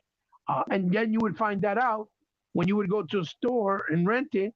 And every time you went to go rent a specific game, like let's say a Green Dog, it was never there because people kept renting it out because it was a good game. And they only had one copy or two copies because of that discovery. Again, go back to the same word, discovery. And that's why, like I said, we resonated so much with Blockbuster and the renting method. And it's funny because a lot of these dudes did that back then. They rented these games, they didn't even buy them, and they kept renting them to play the game and beat them, and they wouldn't even buy it because they thought it was a cheaper method of getting to play the game, beat it without having to pay the $60 and $70 back then. And now these are the guys that want to call Game Pass the welfare pass, right? well, I mean, like but this, not just the Bethesda thing, even before Bethesda, but Bethesda totally blew that stuff up. If you go back and, like I said, if you go back and look at the announcement, the shock and awe on Hmm. people's faces, and then fast forward what 6 months now, and then Right, after being official, you see how much people's tune has changed within that short period of time. right. And what I mean by Well, that is, it's gone from, like you have the narrative of welfare pass when it came to Game Pass. Then you have the narrative of like, well, the games will be one and done, to the narrative of like how long are they going to stay in it? They won't stay in it long. And Microsoft has proven that all wrong. And then they get Bethesda now, where people are saying, well, it has to be not all of this stuff's going to be exclusive. And then Bethesda, after they get acquired, what is it, last week or the week before? Then you have like 20 Bethesda games just dropped right in Game Pass. yeah, I mean, yeah. they just dropped them all right in Game Pass, and that sealed it, dude. I mean, kind of Well, to I wrap seen things up. I somebody. mean, we won't wrap it up now, but I'm saying like Well, just kind of to bring the Bethesda thing to a close. I mean that literally just that was basically the mic drop moment. Phil just basically went boom right there. They did the round table, right. all the games were in thing, and then everybody knows now Microsoft is not messing around. It's Well, I official. mean, you're right, right. When I think part of that awness in that kind of like smack in the face was that when it was first announced, people were like still in doubt. They're like, oh, no, that's probably not going to be like a real thing. It's probably more like a partnership. So now that it's Right. cemented and it's closed, and it really hit the fan when people realize, hey, this is really real. They bought them, they own them. Like, and now it's like, oh crap. Yeah, like I said, that's why. Um, you know, But everybody, even guys like everybody was feeling the way, and even guys on our side didn't didn't didn't buy in totally. And I'm telling you, yeah, yeah, after this past 2 weeks, man, and as soon as those games hit, the narrative, like, again, that's what we're talking about. This the narrative changed yet again. I'm telling you, dude, I've been going all over watching everybody's stuff, and I've been watching channels I don't even know, channels I don't even like to watch or won't watch, but I'll yeah, watch it yeah, just yeah, to yeah, get yeah, the yeah. clips. Yeah, And then I've just seen these little, channels saying things. yeah.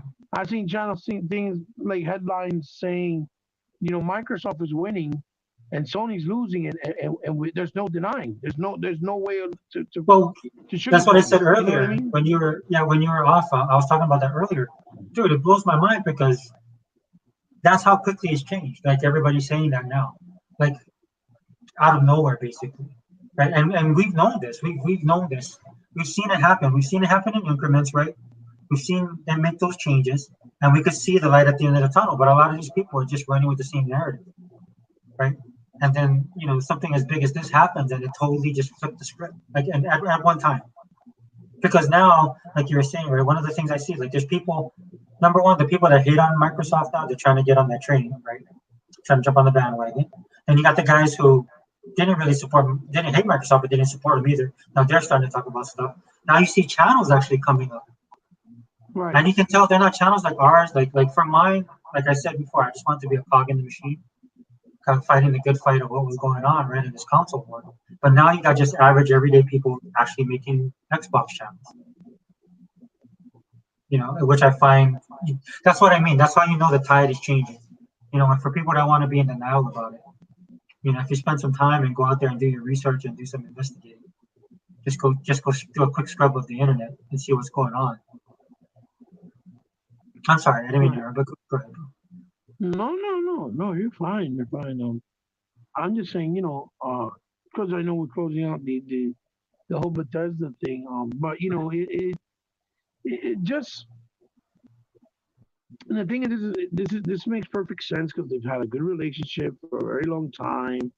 Like you said earlier, Bethesda is a self-made company, independent. They're very confident. Even when they did the presentation, I love the approach how Phil basically he was there, but he made it seem like it was Bethesda the one that was hosting their own inauguration, right? Right, It wasn't Phil calling the cards like, yeah, I'm your boss. We own you now. Even though that's technically how it is. No, he basically made it into a marriage where, hey, these guys, we own them, but they represent us. It's like they're their own thing, and they represent us under the Bethesda name as well. Like if kind of like if Bethesda bought Microsoft as well, as as opposed to them just flat out being owned by Microsoft. You know what I'm trying to say? Like they're an and entity and not just something they own. And that's how they presented it in that reveal and that showcase where what's his name was not Ted Price. What's the guy's name? The guy who runs Bethesda. Um, the one Howard, that spoke, Todd Howard. Todd Where the Howard. entire time he was speaking, he was talking the entire time. Bill was just in the corner Well, you can tell and that they have, talking. You know what I mean? yeah, they have a relationship, and because, like we said earlier, what Phil's done this whole time, taking it on the cheek, turning the other cheek, right, being the good guy, taking the high moral ground, all of that, Yeah. this just shows that that's the real deal. Right. Right. It leaves no room for doubt that when I see them interacting, they actually do have a relationship, that they're actually friends. They probably have Yeah. disagreements, right? But as they talked about, not in just the roundtable, but even in the first announcement, right? They talked about how they work with each other, and we Yeah. know this for a fact because we've been with the Xbox since the OG, and Yeah. we knew Yeah. that relationship ever since back then. Oh I yeah. mean, we Oh don't know yeah. the inner workings of what they were doing back then like we do now because of the way everything is a 24/7 news cycle. We have total Well, I think access nowadays. they even did a tweet of future titles that are coming out that are in the works and put it in as a list as the Xbox family and games coming down the pipeline and put Game Pass included in there. Basically touting that these games will be on Game Pass day and day. Right, right. Come join the movement and be part of the fun because if you don't, you're missing out. The future's bright and come along for the ride because we're serious about making quality stuff, and we're here for the gamers. And I think that really got the Sony fan base even more upset, and even some of the media, like guys that have been stuck by Yeah. making channels and building it solely on hating on Xbox, and now Yeah, it's but not that working. It's not working anymore. I seen well, a but that channel that go ahead. that did something negative, and he had more dislikes than likes because it wasn't Well, working anymore. well, just like how Xbox found out that Microsoft found out the hard way to 360 that those people weren't true fans. Um, Right. Mhm. this is what PlayStation, and we've talked about this, man. PlayStation doesn't have a huge fan base. They have to bust everybody's bubble. They have an Well, association. I tell people that you're gonna drop all the things. I tell people that the PlayStation fan base is the casual world because everybody is a casual that buys Jordans because it's the popular thing to buy, or Right. that buys iPhones because they're the popular phones to buy, and that they get all these sales are basically the majority of the Sony fan base. It's people that come, let's say, for the first time to this country from Mexico, from Santo Domingo, right? Yeah. Dominican Republic, rather, whatever. That they're trying to fit in. They're trying to see what's cool, what's good, what's the it thing, what's the hip thing to own or to buy, and they like, oh, get PlayStation because it's the popular thing to do. And even because a lot of them are, they're baseball fans until just last year, baseball was completely exclusive and tied down by Sony with the contract they had with MLB, which now is that's not the case, which is kind of ironic, but Oh, it's that's just very another telling. sign. That's just Right, another sign. right. It's just another sign. It's very telling. Just like them making the decisions of, hey, you know what? We're gonna have to put our games on PC because they realize there's a market there, there's money to be made, and we can't just put our games on the competitive platform. So we're gonna have to figure something out. And that's beneficial and better, and for the betterment of the PlayStation division and for the Sony fan base. Which I say, if you guys get mad at that, it don't make no sense because it's long term in the long run is going to help you guys, the PlayStation fans, Yeah, right? but that's not their goal. Like these hardcore guys, like, they definitely painted themselves into a corner and they're Yeah, getting totally exposed. And the problem that they're having is that the people that they think are as hardcore as them aren't. So like you said, the right, casuals, the regular people, the kid who just wants to play with his friends. right, Um, right, so when you have a thing like, again, I don't want to get too much into Game Pass directly. But when you have something like Game Pass, right, which is a game changer, as we all can see now, right? And then you add that on top of having something like Bethesda, all the moves they've been doing right with Game Pass, and then they added the value of Bethesda and EA Play. Man, dude, people would lose their minds if tomorrow Microsoft said, "Oh, Ubisoft Play, or what is it? Ubisoft's online service is now right, part of right. It's Game just Pass it just for makes it 14.99." even better. It makes Yeah, so something that's that's already great better. well, that's why the slow build up, right? And then having, dude, it's just seeing all this stuff like coming to fruition. Hmm. It just blows your mind because where we were a Well, couple months ago or about a right. year ago is not where we are now. Well, here's the thing. Game Pass is now something that just no matter what happens, it's just going to become something that's more of a threat. It's no longer just a thing. It's a threat that's going to keep growing and growing and growing. You know what I'm trying to Well, say? well, so last year when this announcement for Bethesda was put out, right? Um, everybody was saying about Game Pass, right, and then the value and stuff like that. Again, I know I'm going over this again, but fast forward to now, and now everything's in Game Pass, right? So the argument that people were making to kind of defend PlayStation was um, they're going to put it on the PlayStation system because it makes sense for Microsoft to get it on their side, right, being exclusive, but then to sell it at PlayStation because there's money out there to be made. Okay, and then a lot of people are going, that makes a lot of good businesses. The thing that they weren't factoring in, and I was thinking about this last year when it happened. My thing came in debate because me and you we're both subscription based people, right? We have the Yes. Netflixes and all the services and stuff like that. So the first Hmm. thing that came into my mind when people were saying that was, yeah, but if Microsoft just got 5 million extra subscriptions just in the last couple months off of this announcement alone, who knows how much they Right. got off that? What Right. happens in a year from now if they're like at 50, 60 million? What happens if Game Pass is so popular that it's 100 million?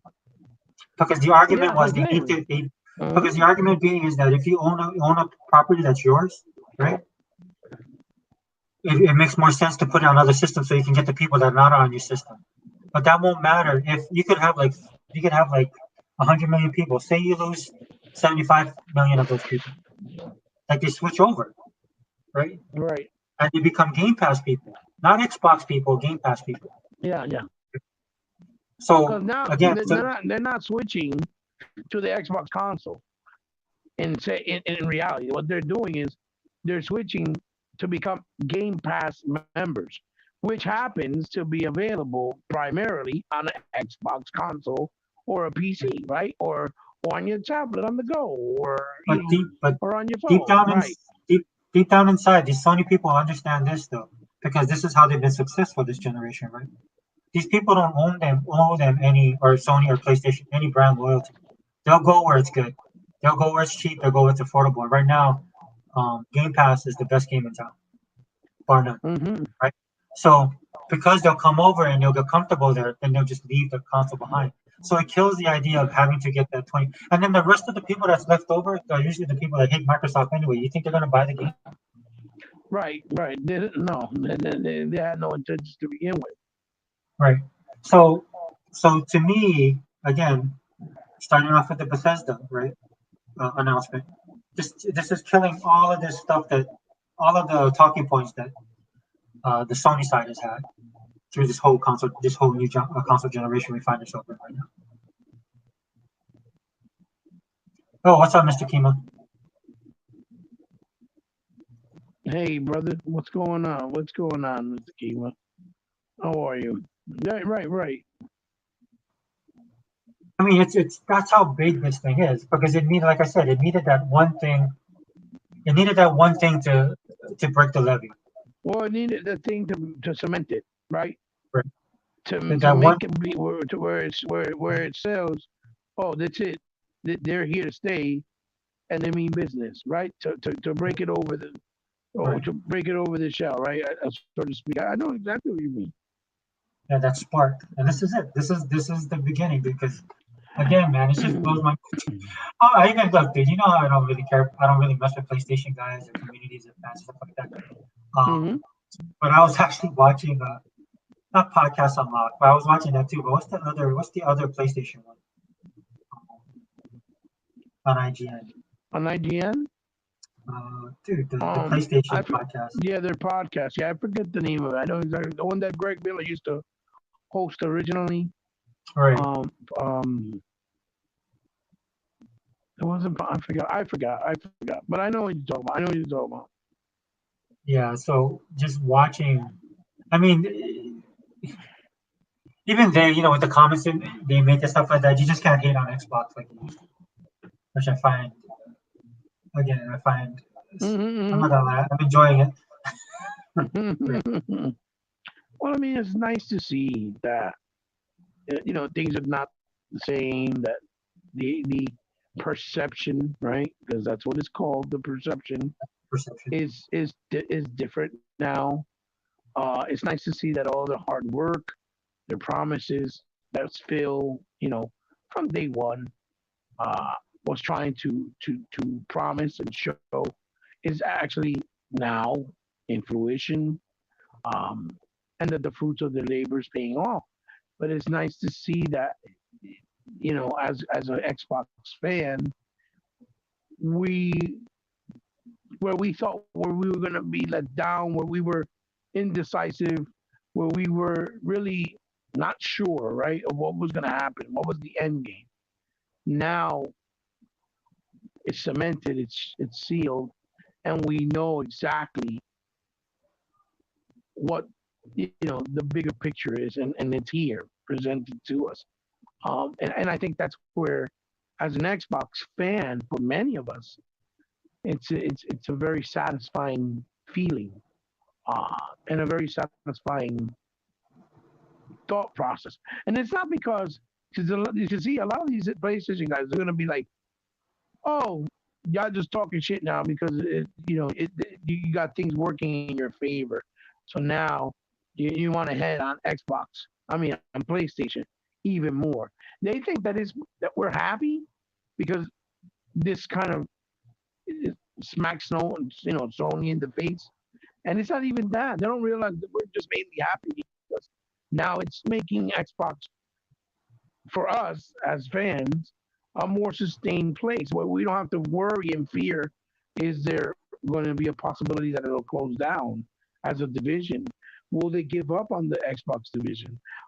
Will we not have more bigger triple A's every generation as it goes forward, alongside the double A's and the single A's and the independents? You know what I mean? It gives us the Xbox fans, a sense of security that Xbox as a brand and a division is no longer in something we have to worry about. Is it going to be here forever? Kind of like the way we had to worry about when things started shifting and changing with Sega back then. We know that it's here to stay, and the only enemy of defeat that Microsoft really has facing in front of them is themselves, right? Yeah. And knowing this as Xbox fans, this is what has us so hyped and so satisfied and so happy. Meanwhile, in the PlayStation side, they really think that we're just happy because it's knocking Sony in the face, Well, even though it's a well, satisfying feeling to yeah. have the upper hand. But that's not really what we're celebrating. That's not really why we're happy. You understand? Well, even if it was, I mean, we've earned that right dealing All with these right, you're guys. right. So, I know, I I know. mean, if we wanted to, we can. But But the reason why I say this is we're not that petty. The majority of Xbox guys, yeah, for the most but part, like from they're not that look, petty. dude, for me, like I am who I am. But I mean, if you're an Xbox guy, and you want to be petty, Ah, go ahead and do it, man. Because we've like I said, we've earned it. We've had to deal with these guys right. for It's years, true. It's true. and every single one of their talking points have been dismantled. The Hmm. difference being is where we find ourselves now, because Microsoft and Xbox has gone through the fire. They've been baptized by fire, right? Right. And they've come out stronger. And the Right. benefit is like on our side at least, because they become stronger, we benefit from them. Well, it Whether was it's that the very hate that services, they got right? that made them so much more stronger and dangerous, basically.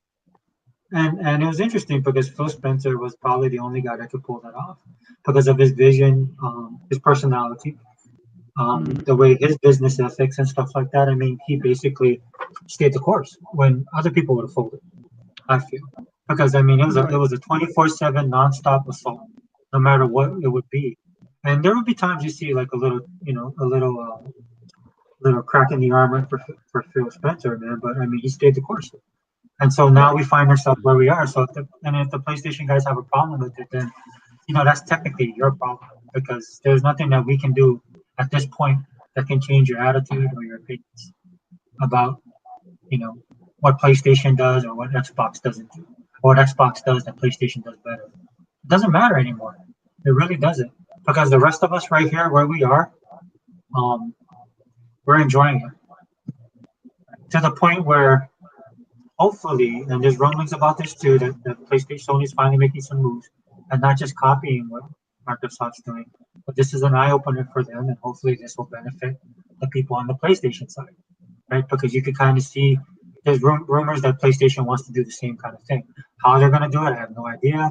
I don't know how they're going to get that infrastructure in. I mean, all of this stuff just didn't happen, you know, overnight. It's more than just rainbows and butterflies. Right? To set this kind of stuff up, it took a lot of hard work. It took a lot of time, effort, and especially money, of which I don't know if Sony has that anymore. I'm just being honest. Hmm. So, so if you want to continue to hate, I mean, this is what blows my mind the most, man. I'm going to do a rant video about this, but when I hear people making all these excuses about the Bethesda purchase or Game Pass or what Microsoft, how horrible they are. I'm just like, dude, if you want to enjoy what we have on our side, because it just sounds like they're being haters at this point. All you have to Right. do is buy an Xbox. Yeah, That's all and you it's have to very do. simple. Yeah. Yeah, just buy an Xbox. Then you can get it all, right? If you're that confident in your system, and if you love your system that much, then you wouldn't have a problem um, buying an Xbox. If you love your PlayStation so much, that'll still be your console. And I think that's one thing that we kind of have over them because a lot of guys on the Xbox side actually own PlayStations because they actually play games. I don't own a PlayStation, never will, but that's Right. my Right. but there's people on our side, and there's a lot of them because they like to play games. They like the games, like they love the God of Wars and stuff like that, right?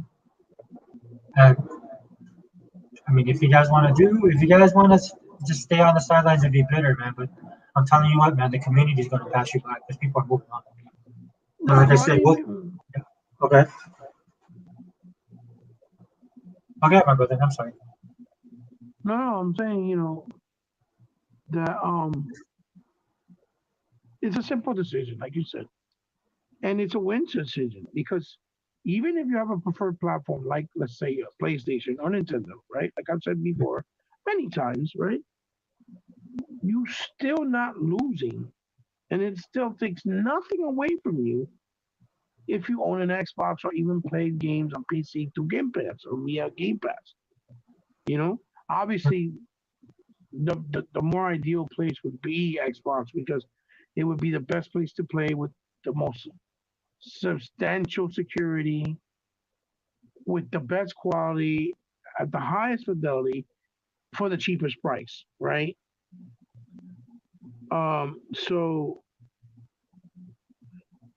uh, that's why it's a given and why we mainly say just buy an Xbox. But it's the same logic that they use when they were saying things like, oh, if you want to play Spider Man, even though Sony didn't own the IP, they just owned the marketing rights and rights rather for the movies, right? They were like, oh, go buy a PlayStation if you want to play, even though every other Spider Man game before the PS4 version was on every other console and nobody really talked about it. Even though they had some really amazing good games, and a lot of them were the fundamentals that and that led to what the new one is from Insomniac on PlayStation, where they didn't do nothing new. They took it from the ones that Beanox created with Activision, right? And what they said out of their mouth was, "Oh, buy a PlayStation." When they said, "Oh, the new Marvel Ultimate Alliance 3 is coming out exclusive for the Switch," just like Astro Chain from Platinum Games, you gotta buy a PlayStation. It's the same logic. You want to play Bethesda games, Playground games, Ninja Theory games, uh, uh, you know, uh, Tim Schafer games, whatever. You want to play the initiative games, you have to buy an Xbox, especially if you're a console gamer, in order to enjoy them. It's that simple. But the best thing is that on Xbox, you don't have to have the fear of, well, how am I going to get money to buy an Xbox game and a PlayStation? No, because the exclusives and a lot of third parties, brand new, come out on Game Pass day and day one. You don't have to worry about, well, I gotta buy a copy for Xbox, I gotta buy one for PlayStation, I gotta buy one for my Nintendo. No. You have the option that you can buy it for any console you want first and still be able to play it on Xbox because the Xbox games you get exclusives and a lot of third parties like Outriders, for example, that's coming out. You're Right. gonna play it on Game Pass. And you even have the other option of Xbox All Access, where you don't even have to buy the console paying out of Exactly. pocket. That's You can crazy. just, which is another big thing that a lot of people don't really push and talk about. You go to the store, you get approved, boom, you buy the motherfucking thing, even if you don't have a credit card, you get one through their credit, and you can have the console in your home and don't have to pay for first payment for the first 3 months with 2 years of Game Pass and 2 years of Xbox Live all under one roof, and you don't have to, and even XCloud, and you don't have to pay anything extra. You pay it at a convenience of $32 a month or $27 a month if you get the S, that you don't have on PlayStation and on the Nintendo Switch. You don't have that option unless you have a credit card, and it's not the same thing because this is interest free. With a credit card, it's interest involved from day one. This is interest free, and this is something that you pay at a very small price. With credit cards, sometimes you got to pay a higher price point minimum Right. for the monthly wages, right? So those even an option like that, right? That defines and just sets aside what Microsoft with the Xbox brand and division has created for the gaming industry and community and the gamers. Like they see this. They gamers are starting to see this.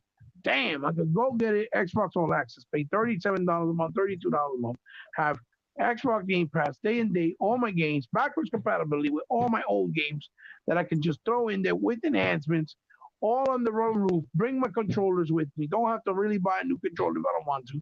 And with PlayStation, everything is out of pocket, and Nintendo, right from the very beginning, day one, you have no options. It's got to come out right out of your pocket. So it's such an appealing thing that there's no second guessing. There's no questioning. They're going to start to adapt, and they're going to start to migrate, and they're going to start to change because it's like Donald Trump, right? Standing in every state, right? Doing a speech, giving out millions of dollars to people, saying, for the first 300 people that come, you're going to get $2 million each. You know what I'm trying to say? Right. Whether you're a Donald Trump supporter or not, or a hater of Donald Trump or not, you're going to run there and you're going to go and just listen to him just so you can get an opportunity to get that $2 million. It's not going to matter if you support him, if you believe in him or not. You're going to run. At that point, it's not going to matter to you if you think he's racist, if you think he's dividing the planet, if you don't agree with his ways or his method. You're only going to care that he's giving you $2 million for the first 300 people that come and see his speech. And that's all that's going to matter. You're going to run to it.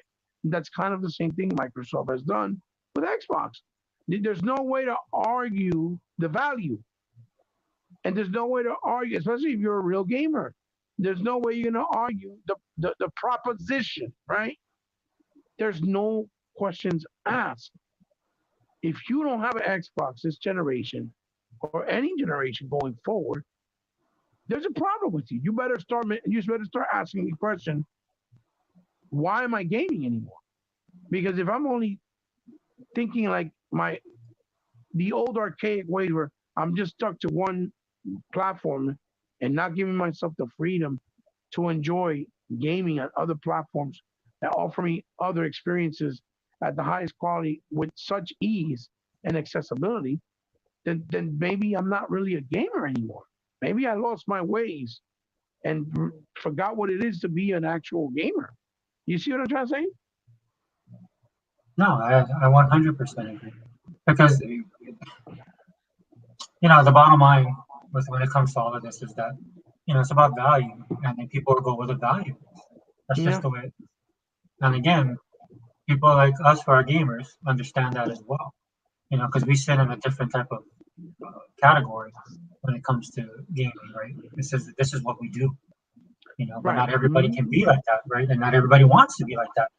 Right. And I think the approach that Microsoft has taken um, speaks to those people that's gonna continue to change the narrative for Microsoft and the Xbox moving forward. Right. Right. Um, so for future casting, talk about this a little bit before we go.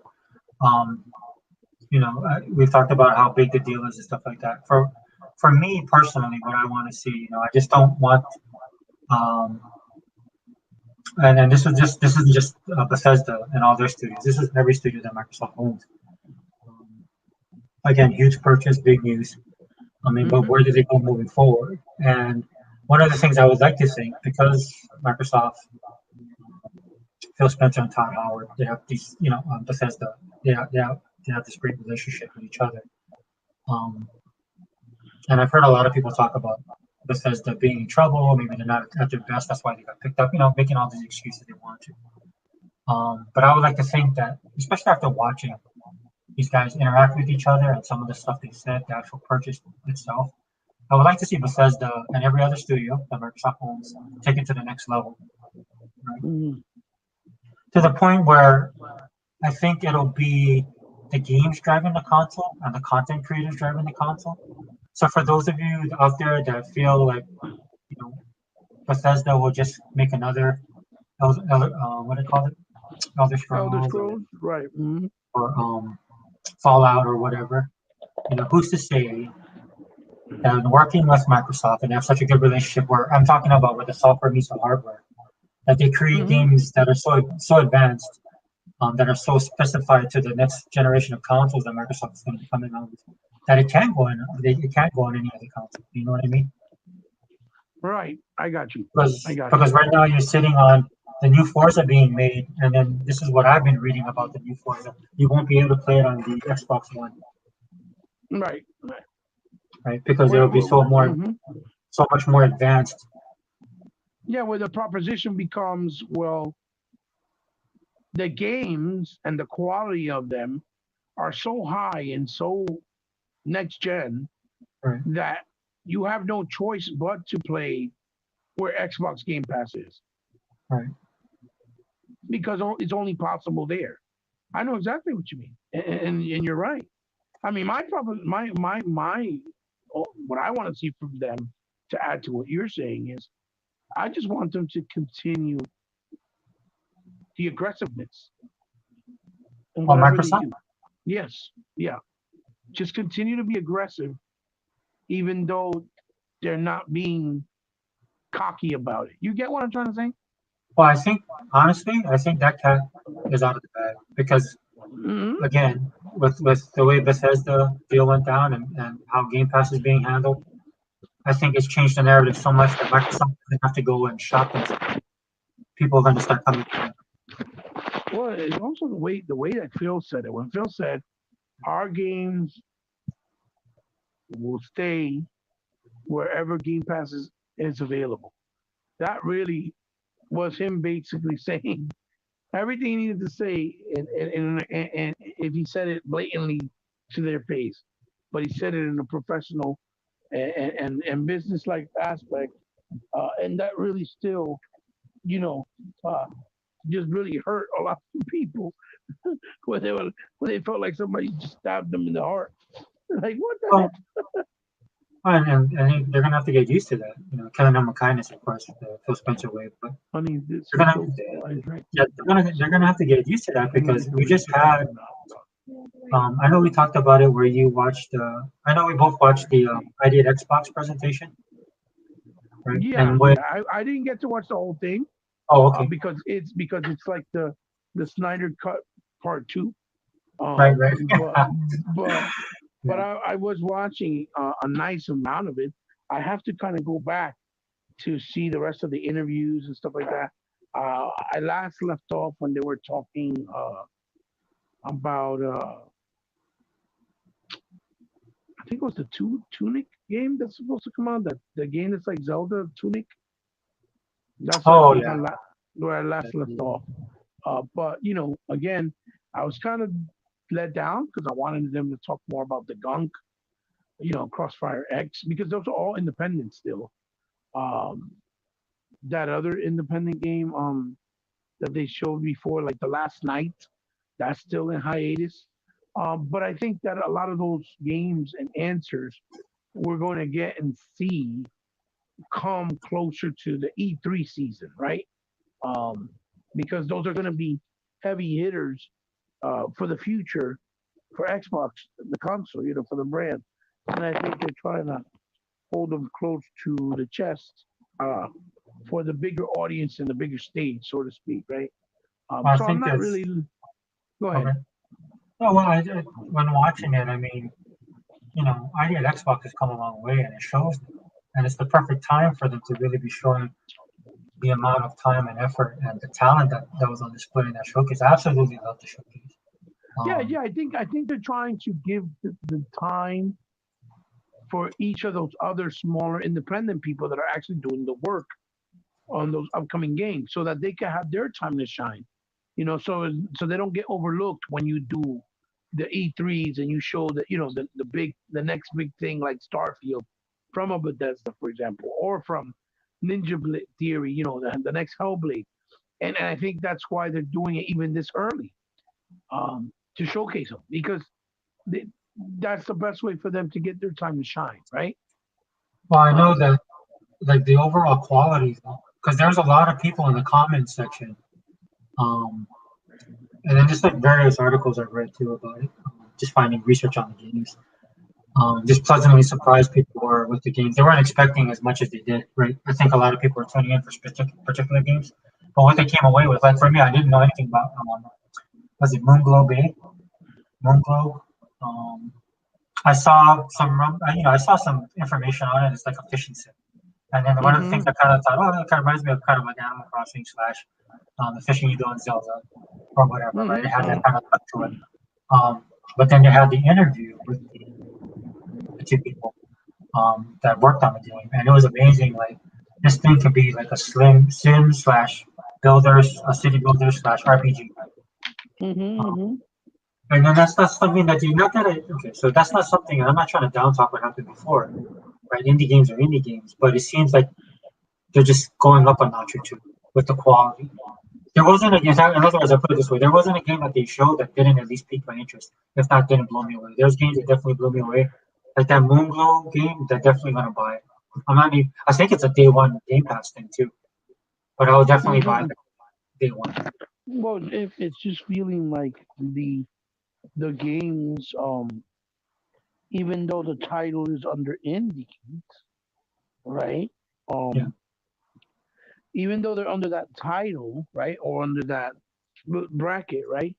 They just feel like they're much more than that, right? They feel like they're actually at a higher quality now, like they're a higher echelon now, even though we've always known them as the smaller tier, right?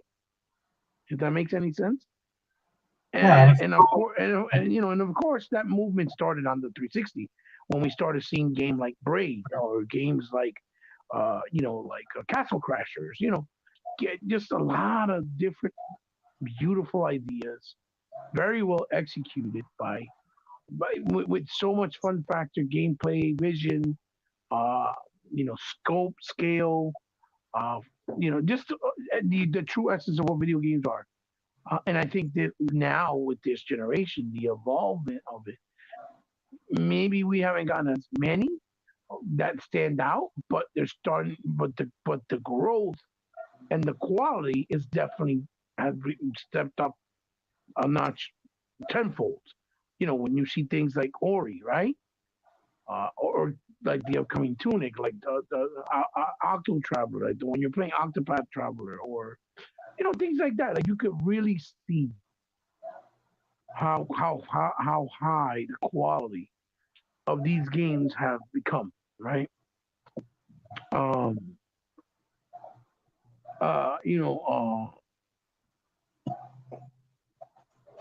Interested in putting any more games where. Oh yeah. I don't know if you saw that by Fireballs. He said, don't forget, months back, even before the Bethesda roundabout, Phil stated in an interview that they were not interested in putting any more games where they can render right the full Xbox experience.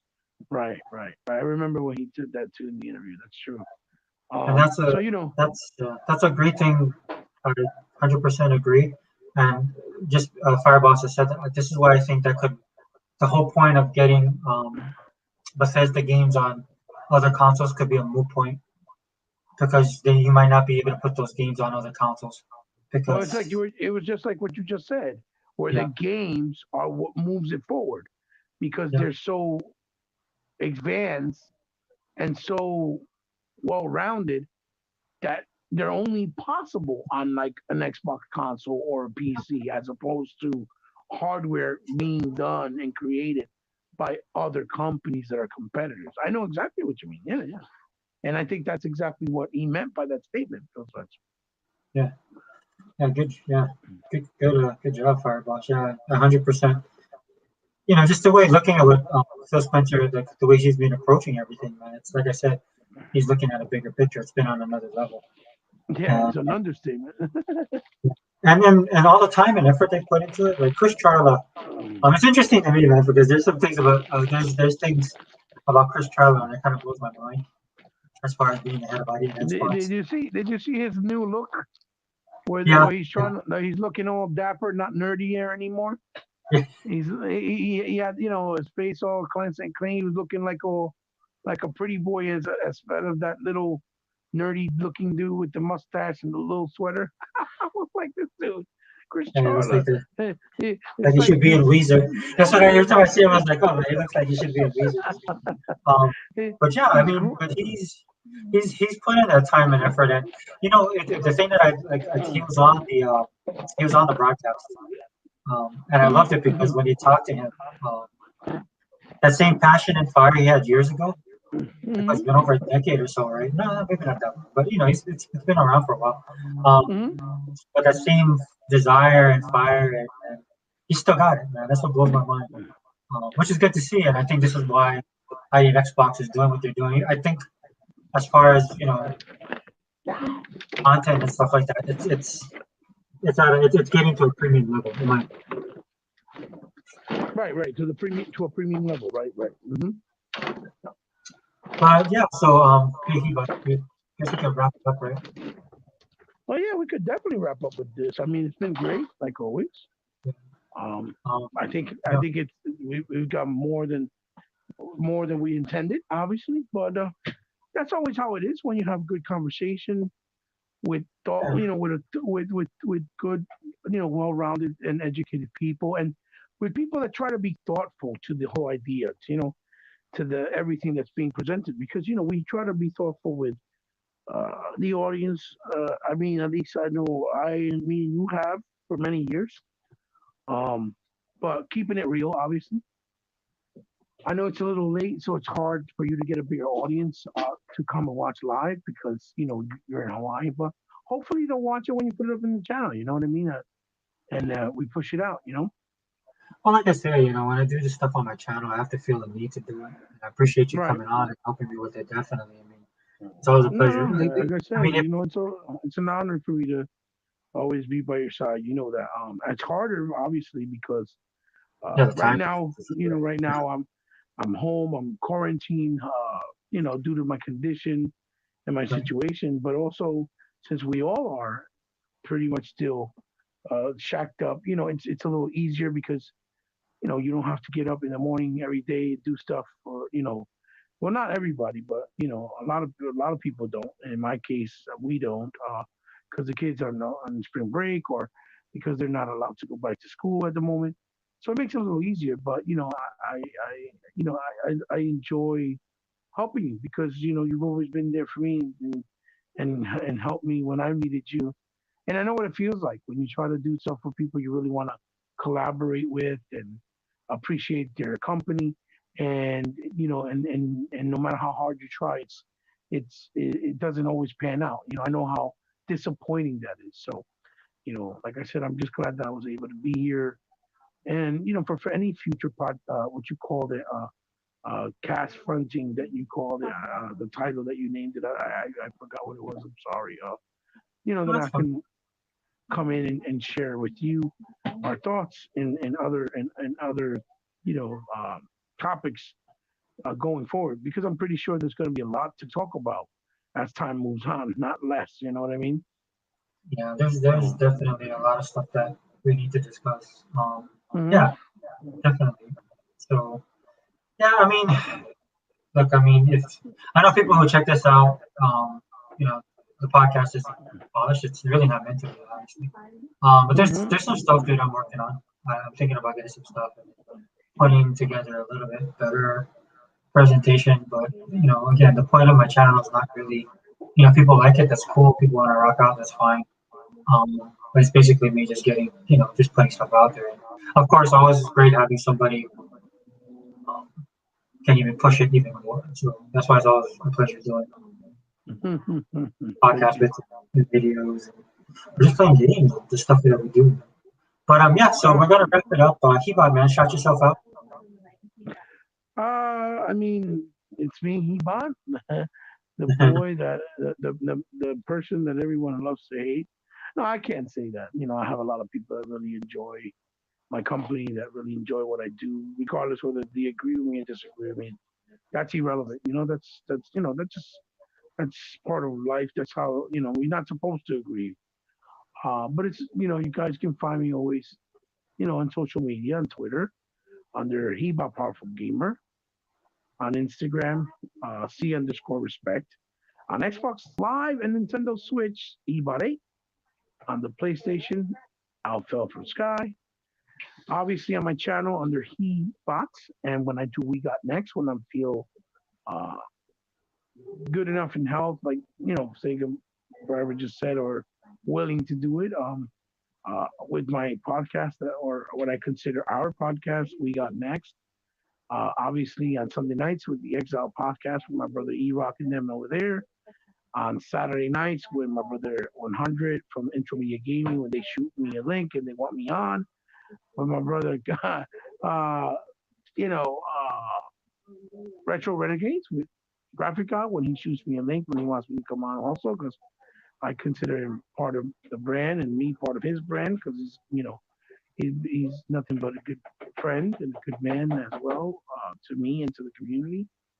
Um, and then obviously with Sega Man on Saturday afternoons with his new Alpha podcast. He don't want to call it Game Talk with Sega Man no more.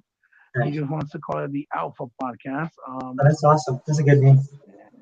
So and then of course now whenever even though it's probably once every 4 years when my brother my brother Sega Forever and then the Hawaii time because that seems how long it takes for us to get together. But I really hope that Gotta pay those we can bills, do. man. It's expensive out here these days. Yeah. You're right. You're right about that. But I just hope that we can do it much more often because I always have fun when I come out and talk with you. Oh And well, you and deserve it. And you yeah. deserve it. You're good peoples and you do good quality content. Your presentation is always good quality, and I enjoy it. It's good conversation. Like I said, I hope we could do much more than we usually do.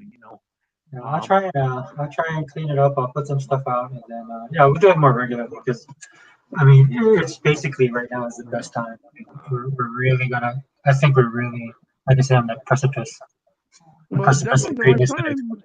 It's definitely the right time. It's all in our favor. We're not fighting against the brick wall anymore. we're not You trying know, to push the. We're not trying to get the Titanic from sinking. We're not doing that anymore.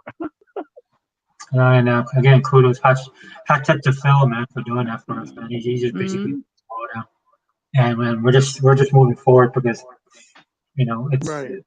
it's all up, it's all it's all downhill from there. Mm. Before, But like, why are we doing this? yeah, and that's why it's gonna be fun now, man. I mean, there's no, there's it's time for us to enjoy it. We've been fighting it for so long, man, fighting it so long. It'll Yeah, be we just kind almost of cool to became sit back and enjoy it. we became numb to the situation. Yeah, Hey, we have become known. my daughter stole my Series X and put it in their room because Dude, I hadn't put it on yet, so they took it and put it in their room. They're dude, I'll tell savages. you how. Just to cap off how big the Bethesda stuff is, man. My daughter Uh oh. was playing Fallout 4. Oh, was she? Yeah, I came into the living room and she was playing Fallout 4. She just, because she was watching all the stuff I was watching on, she seen me watching it. I guess she just wanted to check out what the big deal was, because my kids don't know anything about that kind of stuff. Right. Plus, it's the curiosity too. Yeah, and then she has Game Pass, so she plugged it in and she played it for like all day. Oh, cool And it's deal. kind of, yeah, and we have kids, so it's awesome to watch them go through their phases when they play in a game. It starts off, what is this? And then she keeps on playing. Just, oh, okay, I'm beginning to get it. Oh, that's really cool. Um, oh wow, that's pretty awesome. And then it goes, then it starts to switch, right? They become the bitter gamers that we all become, right? She's like, why can't I build this wall? Why do I keep on finding fans when I need glue, right? she's she's talking under her breath and complaining as she's playing Fallout 4, but she keeps on playing it. And I don't think that's what I think people don't get that don't play these kind of games, right? Is how it can be frustrating, but how addicted they are. And she Right. stayed there Right. for hours, man. And For how hours. they how engaging they are. Yeah, it's very engaging. You know, like she spent so Mm-hmm. much time. I was teasing her because she spent more time like trying to dress her person up than she actually went out and tried to complete the mission, which she did, dude. I mean, she got so far in the game. You know, I was like, dude, you passed me when Right, right, I was right. That's hardcore into the funny. game. You know, I mean, from in 2 days, man, she already got a secret. No, it was like a day. She already had a secret with it. I don't know what kind of path she was going on. For me, it's harder when I play these games because I tend to get caught up in the minutia. But Mm-hmm. But anyway, in closing, I wanted to thank Fireboss and Mr. Kima. And I know there's other people that dropped in and had to drop out. Don't blame you guys, man. I know the time difference is bad. Oh Um, yeah, oh yeah. but yeah, man, Fireboss, dude, hit me up on Twitter, Sega Forever. I thought I was following you, man, but I don't know if that was you or not. But send me a message, man. My name is exactly as you see here. Um, I just want to make sure I'm following you. If I'm not following you, I'm sorry, my bad. I will. And next time you don't have to be in the chat. You can just jump on with us. I have no Right. problem people coming into the chat and chopping it up with us, man. I mean, I know you're chatting, but if you could comment on the podcast, that'd be great. And he might ask, and I know that's the hard part, right? Is because, or else I would have like everybody's welcome, like Sega Right. Man, you know, anybody that any Xbox dude that wants to rock out on here.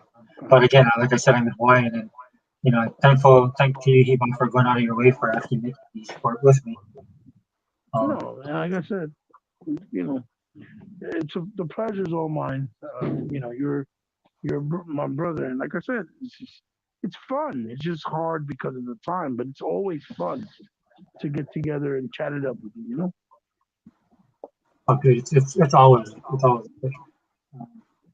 Yeah, but so um, thank you for those of you guys who check out this video. Again, thanks to my brothers that are on here, Eva, especially for hosting with me. Um, and if you guys don't get Game Pass, get it. But in the Yeah, future, definitely. yeah, and get Octopath Traveler, man. That game is awesome.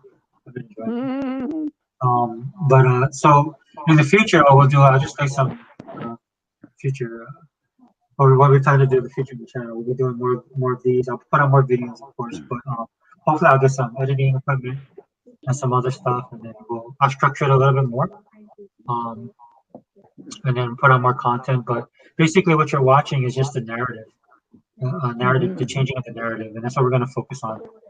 That would. And then yeah, we'll cover Game Pass. We'll probably cover. We're definitely going to cover the gaming media, man, because it just blows my mind how hypocritical these people are. Um, Oh yeah. Oh yeah. but there's also going to be positives in that video, man. I'm just not trying to run people through or cause drama. But we will call one thing on my channel, man. I will speak truth to power. I will hold you accountable, right? But also we'll give credit where credit we're due. And plus, there's also some positives we can talk about. We're Oh, definitely gonna, accountability is very important. Very yeah, important.